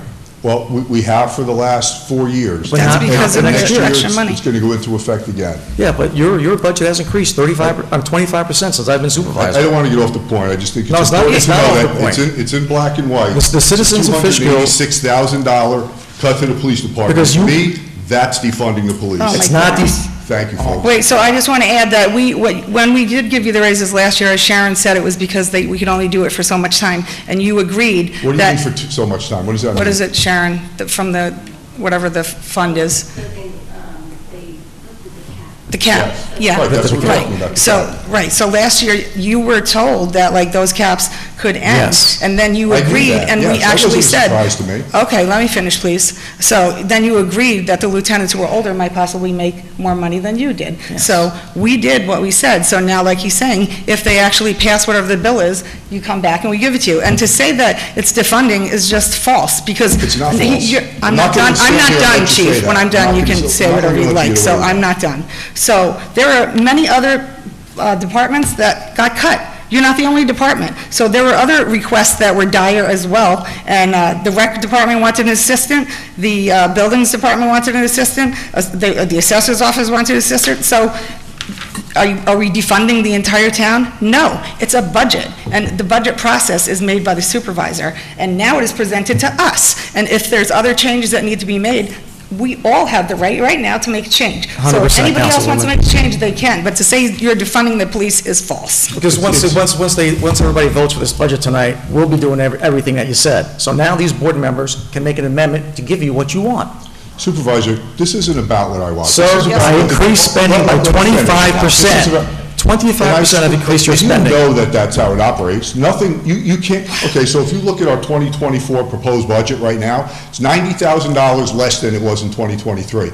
How do you think that, do you think that's sustainable? Because I know that it's not. It's not sustainable when the seniors come in here and pay their taxes and they come crying to me that they can't even pay their water What does bill. that have to do with this? Because we got to keep the people's taxes low. Right, I Listen, agree. And if you here's my need point. something, If you had communicated that with me during our budget meeting, we could have negotiated and come to something reasonable. But you didn't. You didn't talk to me about it. 2 weeks later, you came out with a $286,000 cut. there is no cut.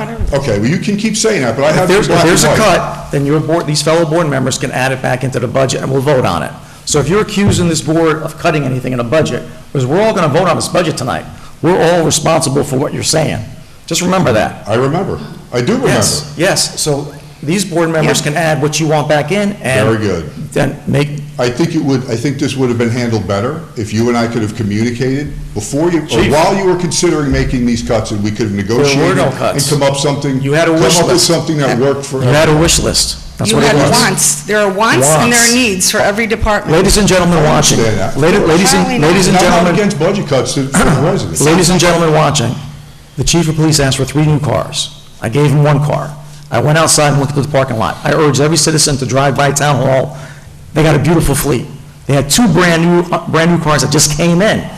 The chief, earlier this year, asked me, since he had some extra money, if he could buy a new emergency service vehicle. What did I say? Go ahead and get it, chief. Because Okay? it was in our budget. It was in your budget. Those 2 cars that you're So talking you got- about, you got- just came you got- in now, they're brand new, they're 2023 cars, right? But they're still brand new. We won't get new cars for a year from now. That's Chief. just the way it works. Chief, It's if you very want- difficult to find If you vehicles. think we need another car, ask the board members to add another car and we'll do an amendment. I proposed my budget, Supervisor. Okay. I'll leave it up to the board to decide how it's going to go from there Yeah, but for forward. you to come here and tell the citizens of Fishkill that you've been defunded is a It's total false. lie. It is not a lie. It's a What lie. you're saying is a lie, No. because I have it in black Police and spending white. is up 25% since I've been Black and supervisor. white. Yeah, it's black and It's in the white. police department's proposed report. It's no lie. It's in black and white. You can't deny that. You know, It's pretty disrespectful. It is You make a disrespectful. You make the budget. You are the supervisor, you make the budget. Not Correct. everybody's going to be happy. And this is what happened last year. Yep. We weren't happy. So the 4 of us, we changed it. So if anybody else on this board right now wants to make changes, if you want to adjourn this to somewhere else and make changes, go ahead and do it. But I made the changes I wanted. I don't hear anybody else chirping don't hear over 'em. there to say whatever it is that you think was defunded is not added. I don't hear So it. to say that it's defunded is unfair. It's your budget. It's now going to become It's our our budget. budget. And we're making the amendments we want. Yes. I don't hear the assessor complaining to me. I don't hear the rec center guy complaining to me. I did hear Joel complaining to me because everybody's been saying, they need more work, they need more work. We can't give everybody what they want. So that's it. It's a want, it's a need. And you don't get what you want, sorry, that's it. We have to think what the budget is for the town, Chief, period. everybody loves the police department. Like I said, 25% increase in spending. And I have people come to me and say, we're spending too much on the police. And I tell them we're not. I get hit both ways on this, people. I either spend too much or I don't spend enough. But the board members here, if you want 2 more cars, they can make that amendment right now. Honestly, I don't hold think on a that's the second. right way to handle it. I think it should have been negotiated properly. The right way to handle it is to get somebody to do an amendment. You talk to these gentlemen all the time. He spent a good 10 minutes, the other gentleman just spent 10 minutes talking about a $1,000 out. He could have spent 30 seconds to lobby for a car, and I would say yes for the car. So, I don't understand why you're coming up here. Me and Louise have spent increased spending by 25%. 25% in the police department. 25%. And I just don't know what else to do. And So can I just see you- those numbers? Because I find it very hard to believe. I got that's those why numbers from the it's controller. 25%. That's where I got them from. Yes. Yeah. Over 4 years. Yes. 4 years, that's. So what are we talking about? 6% a year, 6.25% a year? Yeah. And what's the inflation rate right now, 7.2%?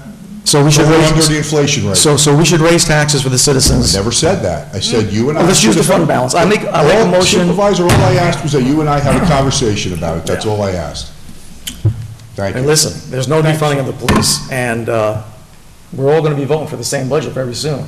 So that Supervisor, allegation applies to all of us. do you want to ask anybody else if they want to make any amendments before we change? They can right now. Anybody like to make an amendment to add a police car or anything else? Because what he's saying is going to apply to the entire board. You can't have it both ways. You vote yes for this budget, this is what's going to happen. You want an extra car, let me know. Well, you say that, Ozzy, but you are the one presenting the budget. I didn't create the budget, you created the budget. The budget. I know we can amend it, I know we can amend it, but you created the budget. I present the tentative budget. Yep. I give it to the town board, it becomes the preliminary budget. Don't walk away from it. It becomes all of our budget. Yeah. Period. And we just made 1, 2, 3, 4 changes to the budget. We just made 4 changes. Like I said, ladies and gentlemen, 25% increase in spending in the police department. It's funny, because last year, we changed it and made amendments, and, now this year, you're lowering the taxes, and they're not satisfied. No. So I don't know what it is that you can do, Supervisor. No, Yeah. and exactly, this board cut money from the police budget, and the chief of police never came. Chief, when they cut the 55 grand from your budget, where were you? No, it wasn't 55. How much was it? It wasn't. Hold on. It was 5 grand. That's not a good- $5,000. $5,000 And I asked the chief of police. Still a cut. Hold on. Still a cut. It's 5,000 in travel. You cut 5,000 from your budget, right? Like, what are we talking about, last year? Yes. Yeah, and we did that through a communication and Yeah. negotiation. Okay.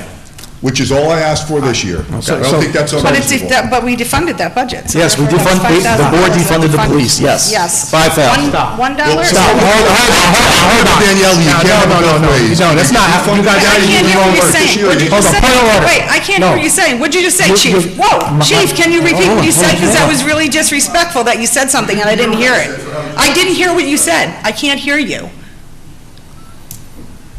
I said, if you're saying it was defunding last year, then you're admitting it's defunding this year. No, it's No, not. that You is can't have not it both true. ways. You don't Okay, understand the thank you budget very much. process then. Last year, it was amended. If they Yes. want to amend it, they can amend it. So it is not being amended. Hold on, Yeah. She's right. No, she can say whatever she wants. No, hold on, let me finish, hold on, you guys are not gonna cut me off. I want to talk. I have a I know, right. You relax guys there, Carmine, go ahead and talk. No, you Yeah. snapped your fingers at me. I snapped your Don't fingers tell me at right. the chief, Okay, not at okay, you, because okay. I didn't appreciate him talking So, and then turning around. last and year, hearing when we did the budget, and this is the truth, and if you want to call it defund, you can call whatever you want. I went to each department and asked them to cut a little bit of fat, because we were trying to get it down to zero for the residents, to get close to zero as possible. The chief said, hey, Carm, you could take, I have 10,000 in this fund, you could take this $5,000, not 105, not 55, $5,000 from, I think it was travel and something. Transportation. Yes. We took $5,000 and the chief's permission to do that. And it was used as the board defunded the police. That's what you did. That's the truth. And the other part was Yeah. 50,000. Guys, this is semantics. This is Exactly. crazy. Well, it's- Come on, let's move on. Are you done, Carmine? Because I just I'm want to done. say, like, if it's semantics, what were the signs 2 years ago? Were those semantics too, where they said that that's the supervisor defunded the police when it wasn't Correct. even running? Give me a break here, seriously. Let's vote. Hey, listen. Unbelievable. Councilwoman Daniele is correct.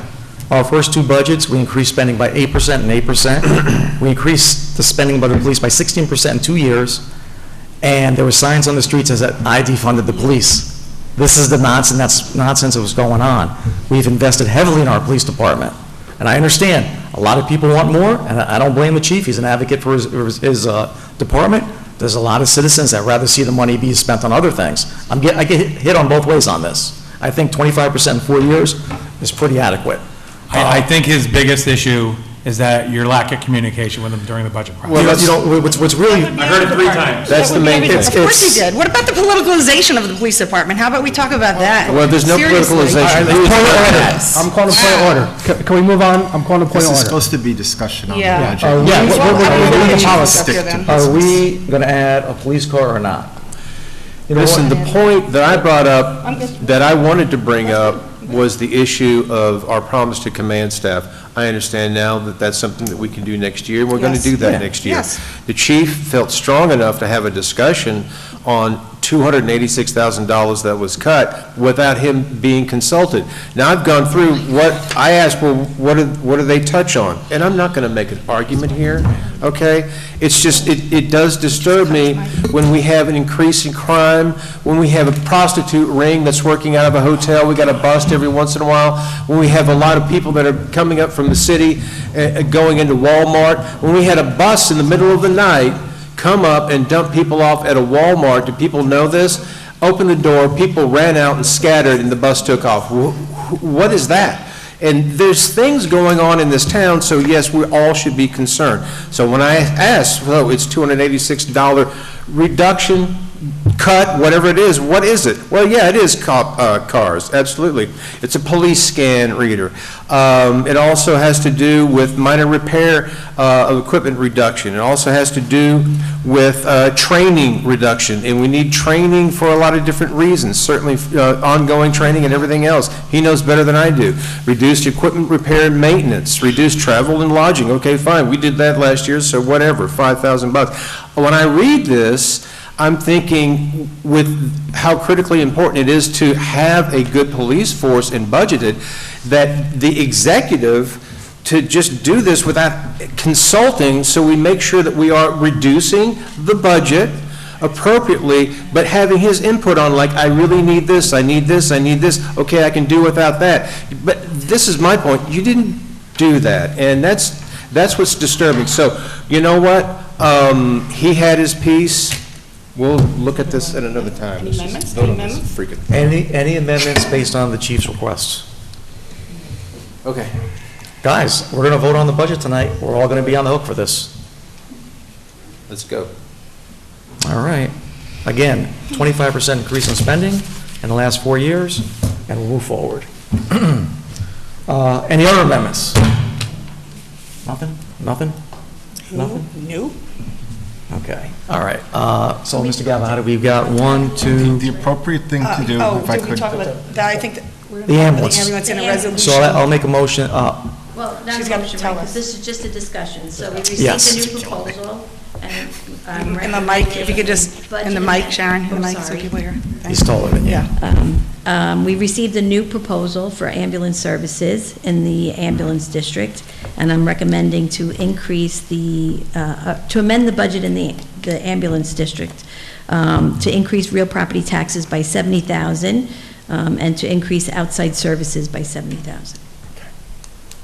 And that's because of an increase in the That's an quote that we increase got, in that we really don't have a choice proposal we in. received today. Right. Correct. So we originally had a budget at 180, we now will have budgeted 250,000. Okay, thank you. Okay with that? Can we explain that? why Yes, it's so what jumped up? happened, we had, what's the name of the ambulance company? Mobile Life. Mobile Life. So Mobile. Mobile Life basically went out of business. Went It was out of bought by business. Empress. And they Correct. cost 60 grand. That was 60 grand. How much did they jump it up to? They jumped it to 180, but then it went to 380.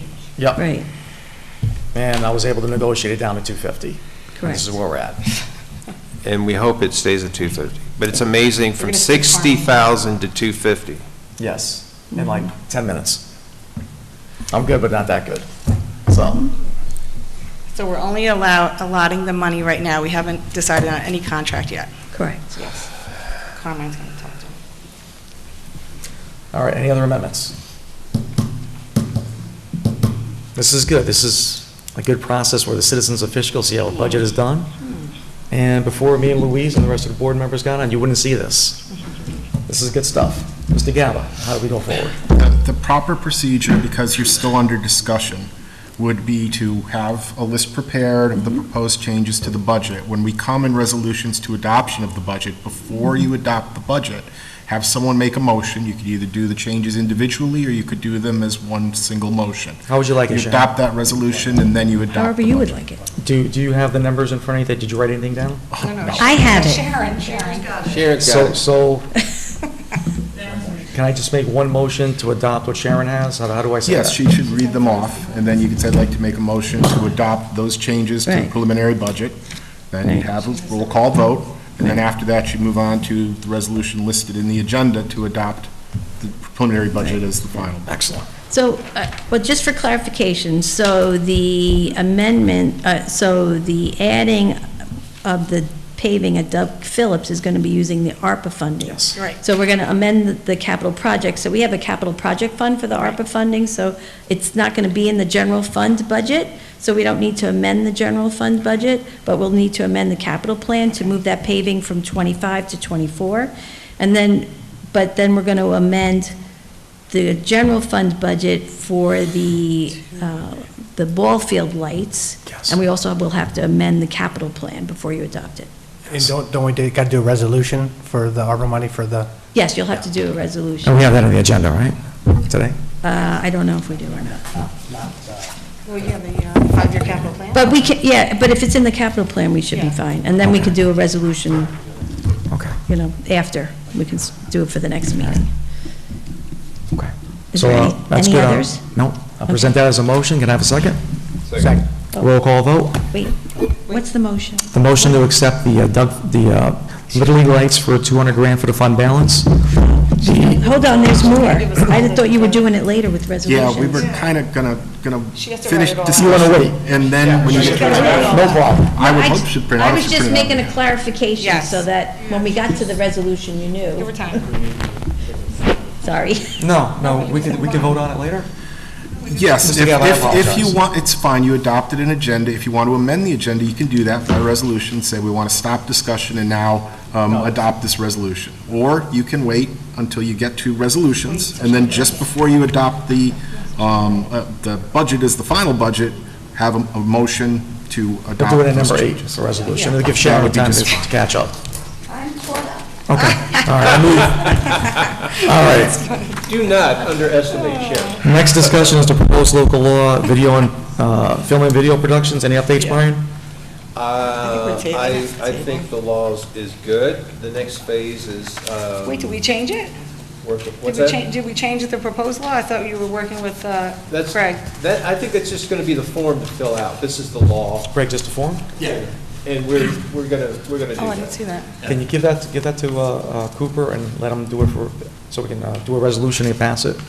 Was that the thing that was in there? I thought we weren't using that one, unless I'm mistaken. This is the law allowing filming to have, this is the guidance, Yeah, but that this is our law. guidance, But we need the form that we're going to work out for people to fill out, Yes. saying what they're doing. And the times and the Yeah, and fees. we're gonna, that's what's coming next. Okay, And Councilman Ryan and I are going to finalize the details of that together, and we can give it to Cooper. okay, thanks. So this is a form before the local law? This is the law, and then we're gonna Do do the the form. form. Law, then That would form. apply to this, Thank you. yeah, So when we be ready? First meeting of December? yeah. First meeting of December, Beck? Wait, so, freeze. Freeze. So the proposed local law, we're putting off till December? Yep. And we're gonna, and you'll give me the, And hopefully there'll be a form they can adopt by resolution at the same time. hopefully, but we can still do the law. is Of course. what- Okay, and you'll give me all the guidelines for the same things we always do, okay? Local law, First December meeting, thank you. Next up, just a basic thing, discussion of levy of unpaid water and sewer district charges. If people don't pay their water and sewer bills, it gets lapped onto their property tax bill. Any questions? No. No. All right. Next up, discussion of amending the multi-year capital plan. What do we do, Sharon? I'm sorry, How to make her get up again. your idea, Carmen, is coming back on. Yeah. So based on the conversations we had for the budget, we're going to amend the capital plan to move the paving for the Doug Phillips Park from 25 to 24, and we're using grant money, which is the ARPA money. And then we're going to amend it to move the lights, ball field lights, from 2025 to 2024, and use budgeted monies for that. We're good with that, guys? So we're going to make an amendment on that, too, for resolution number 1, right? Yes, Mr. so Gallo? you're going to adopt the capital plan as amended. As amended, yeah. gotcha. Thank you, ma'am.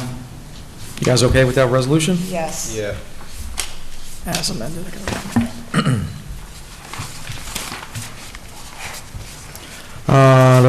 And discussion of budget modification, 2023 TOV, adopted budget for insurance recovery.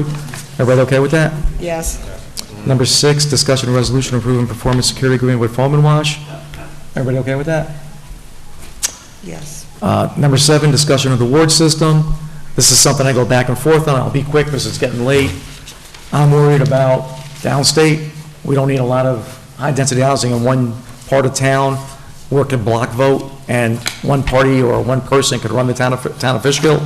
It's just something I want the citizens of Fishkill to think about. Let me know, the board members know, just thoughts. We can't have one part of town running the entire town. We've seen how that happened in Rockland County, and it's not a good thing. So can we just table this to the second meeting in January?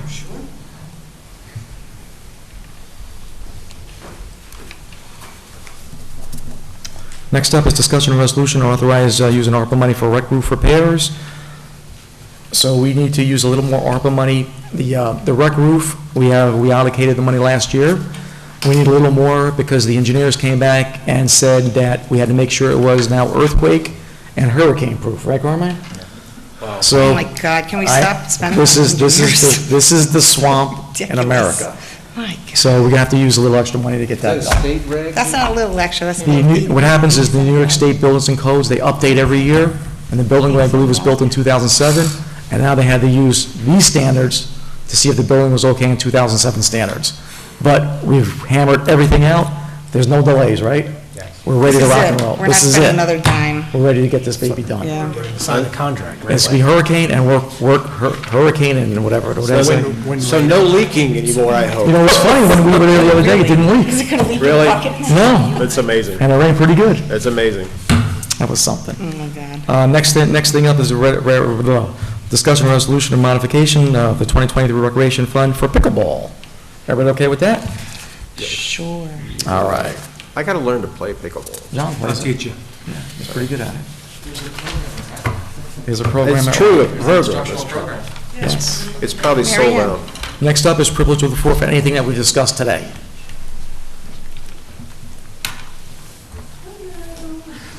Hi, Ms. Finnegan. So I have not been to a town meeting in a while, and I just forgot how spicy it gets. It does get spicy. I want to go back to the debate thing and just say, like, it seems to me it's it's not a difficult fix. When the community volunteers got together, it was very last minute. You know, I agree. It was because that's when we thought of it. We were excited about it. It seemed like a good idea. That date doesn't have to be the date. So if you guys will stay back a few minutes, like I just thought, everybody's here, why don't we just pick a date that works for everybody? So if that's okay, and we got the paperwork from Becky, so we're gonna get it taken care of. So if that would be okay, I would ask everyone who has been invited to debate to hang back just for a few minutes, and let's pick a date that works for everybody, okay? Thank you. Thank you. Anybody else? Oh, yeah, that's empty.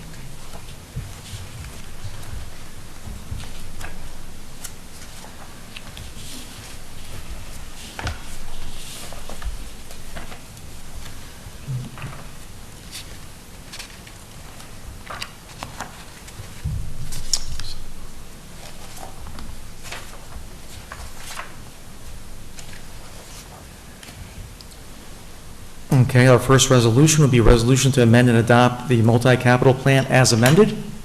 Can I make a motion to amend the item? I put that as a presentation. Can I have a second? All in favor? Aye. Does she need to say? John's the second. John's the second. All in favor? Wait, I'm watching Sharon. Sharon, do you need anything? No, Okay. okay. We're Okay. good? Okay, good. Aye. Resolution to amend and adopt the multi-year capital plan. Whereas the Town of Fishkill is authorized and empowered under New York General Municipal Law 99-D to undertake the planning and execution of a capital program, and whereas the Town Board of the Town of Fishkill adopted a multi-year capital plan pursuant to Resolution 201-2015-205 on November 18th, 2015, to provide and maintain improvements of public infrastructure in the process of planning and for prioritizing capital investments to ensure that key assets are repaired or replaced before an emergency occurs, and Whereas as part of the annual budget process, all department heads were asked to reassess their needs for equipment, maintenance, and infrastructure, and changes in project costs. And whereas the town board has reviewed, discussed, and recommended additional changes to the multi-year capital plan, and whereas the multi-year capital plan was amended to reflect these changes for the period of 2023 through 2028, as well as the changes to the town's funding ability, now therefore be resolved that the town board of the Town of Fishkill hereby amends and adopts a capital plan for fiscal years 2023 through 2028 as attached. I'll present that as a motion. Can I have a second? Second. Carmine, all in favor? Aye. Aye. Thank you. Next up is resolution to authorize modification of the budget for insurance recovery. Let's see. The town is obligated by GML law for a balanced budget, whereas the controller has requested a budget modification, whereas this request is an increase in revenue line, Boy 31204.2680 TOV, police insurance recoveries by $12,680, and increase in expense line Bravo 31205.0431 TOV, police equipment and repairs, maintenance by $12,680, and whereas the town board has considered a proposed budget mentioned modification as submitted by the controller, and deems it is in the best interest of the town to make this budget modification, now therefore be resolved that the town board of the Town of Fishkill hereby amends the 2023 general TOV fund budget as stated herein. I'll present that as a motion. Can I have a second? Second. Carmine, all in favor? Aye. Number 3. Resolution approving performance security agreement for Frank King LLC, amended site plan development. Is there a short for them? Yes, whereas the LLC proposes to make a cash deposit of $126,400 with the town as a performance security, along with the attached performance security agreement. Whereas the town has reviewed the proposed performance security agreement and found it to be acceptable. So what we did a couple of years ago, everybody knows that dilapidated site on 82 and 52, the former CubeSmart project, that's going to probably begin being built in January. The issue was there was no performance bond. So after the town board found out that there's no repercussions for a developer to abandon a site, we passed this local town law to protect the citizens of Fishkill. And here we're going to collect $126,000 from the developer. So if that developer walks away, we'll have that money to reclaim that area. So this is one of the great laws that this town board has passed on behalf of the citizens of Fishkill, and that was the reason why we did this. Whereas the town attorney has reviewed the proposed performance security agreement and found it to be acceptable, now therefore be resolved, the town board approves the performance security agreement and authorizes town supervisor to sign the same. I'll present that as a motion. Can I have a second? Second. All in favor? Aye. Aye. Thanks, guys.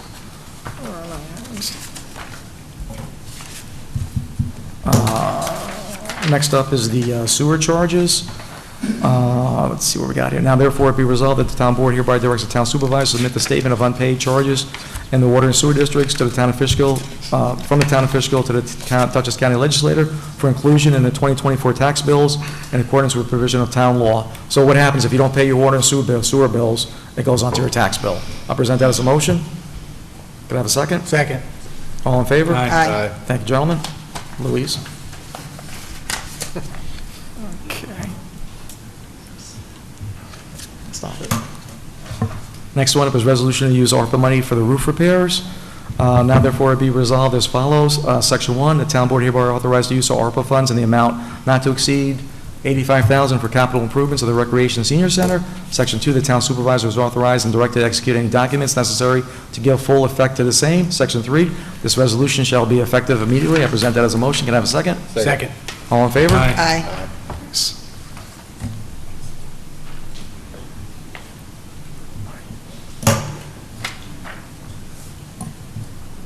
Resolution to accept the executed copy of the stormwater maintenance agreement. Which one is this guy? This is the Bible one? This is Jehovah's Witnesses. Okay. This is the stormwater agreement security. All right, upon the receipt of fully executed copy of the stormwater maintenance agreement and the $25,000 performance bond, another developer giving us money to make sure they do it right. Upon receipt of the fully executed stormwater agreement and $25,000 performance security, the town clerk shall advise the planning board secretary that the same has been duly filed and deposited with the town. Number 4, the town clerk shall hold a $25,000 performance bond security pending receipt of the resolution from the town board stating that the stormwater maintenance agreement has been fully and satisfactorily performed and that the performance bond has been discharged. I'll present that as a motion. Can I have a second? Second. All in favor? Aye. All right, thank you. Watchtower is done. Next up is the pickleball. Yes. A resolution to authorize modification of the 2023 budget for pickleball. We're going to add supplies for $1,000 and shorts for $800.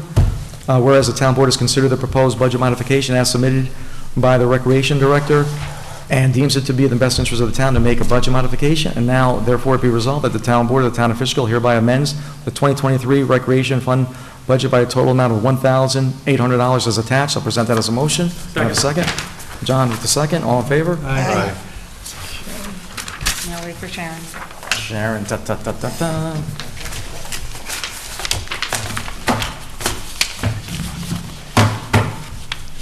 Do you want to do separately or all No, do it all together. All in one shot, right? One shot. So can you use the verbal language, verbal language? She does the whole, you do the whole thing? Absolutely. All right, Sharon, impress us. Let's go. That's Sharon's job. Yeah, so, yeah, so the town board of the Town of Fishkill hereby amends the preliminary budget as follows. To increase in the general fund, budget line A12204-9999, appropriated fund balance by $200,000. Increase budget line, appropriation line A71105-02019, Parklands capital outlay by $200,000.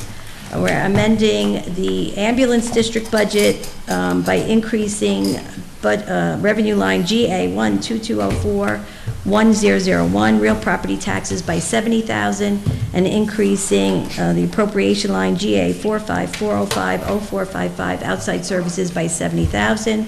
And we're going to amend in the TOV fund, we're going to increase appropriation line B31205-0416, computer programs by $1,000. We're going to decrease appropriation line B31205-0488, miscellaneous expense by $500, and decrease appropriation line B31205-0464, rentals by $500. I'll present that as a motion. Can I have a second? Second. Roll call vote.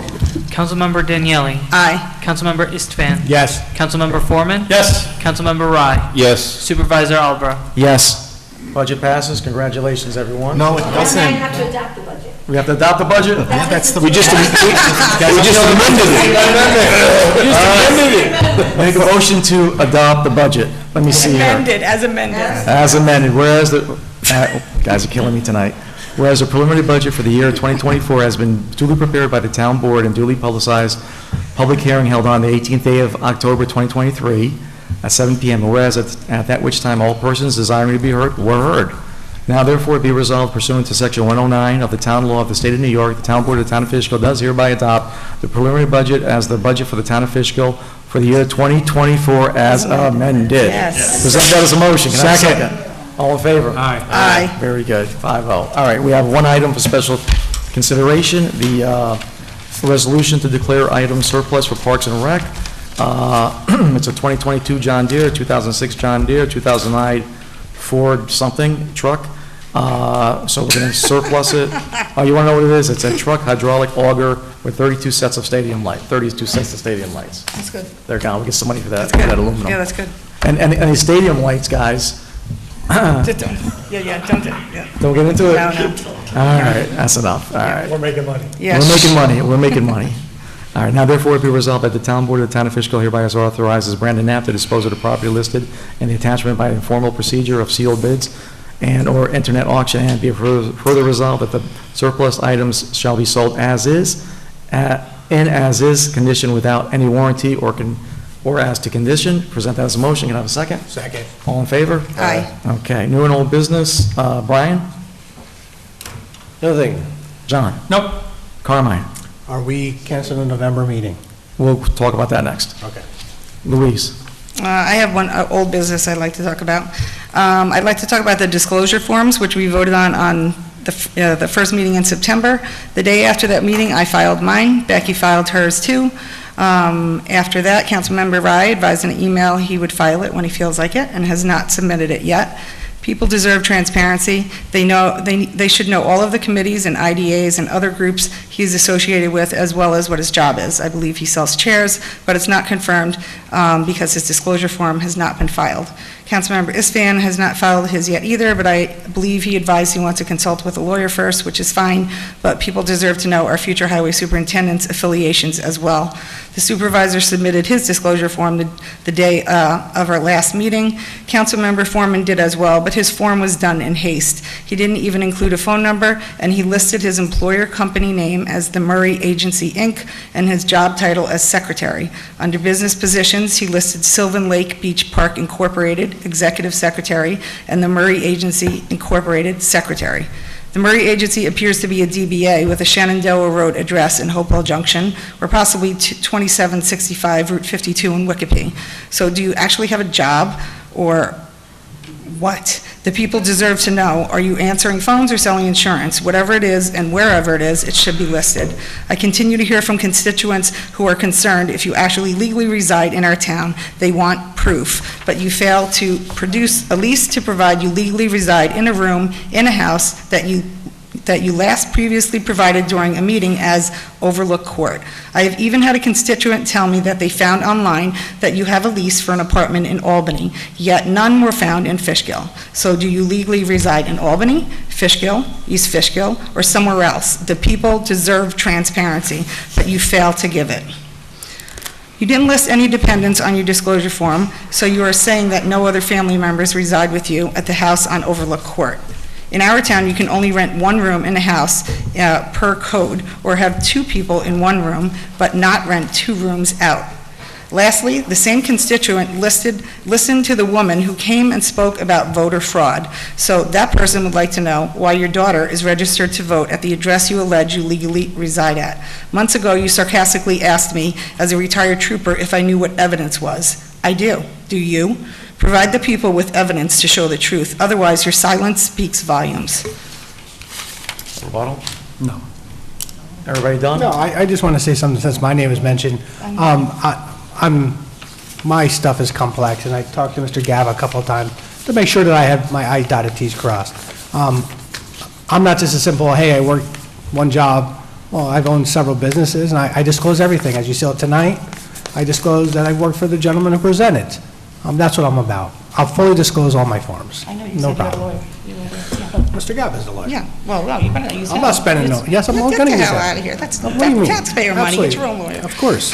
You're going to disclose, I'm going to use the taxpayer, our attorney. Why would you use the taxpayer money if you have to figure out how much You want me to hire a lawyer for an $8,000 a year job to discose? No, I want you to I do don't think whatever so. is necessary. If Yes, you have I'm an hiring accountant, Mr. you can do Gav. it. Okay, your opinion. All right, that's coming out of your Louise, that's 8,000. I'm on Spend that in LinkedIn. gas alone driving around town. Everything I do is on LinkedIn, so the only thing that's going to happen is a reduction in activity. And I'm only going to fill this form out once those decisions are made. So it's going to be coming, but if you're really curious, No, it's not curious. it's on LinkedIn right now. Okay, And so- it's going to be filled out, and I'm not on trial with you. Okay, so just to end what we said, we created a disclosure form, and it's supposed to be filled out for transparency. Our elections are coming up. People need to know who is on our board, what they do, where they live, what associations they belong I to, knew it wasn't who good they're going enough to for you. vote for and not vote for I because know. of those affiliations. And to be so flippant as to just say you'll fill it out whenever you feel like it, should show the people at home No, what it is it's about. on And LinkedIn. nobody's on LinkedIn. That's This is where my the life disclosure is. form that we Just take a little voted on. peek, We voted and it's going to be So- reduced, and that'll be nice. But you go ahead and keep making a political issue. Enjoy No, yourself. Brian, it's called transparency. Yes, I know I you know. can't get it, but it is. Yeah, that sounds just Yeah. like... It's transparency. That's enough. Yeah, Next get town board meeting, transparent. discussion. Next town board meeting. What's the next meeting? The next town board meeting is scheduled for Wednesday, November 1st.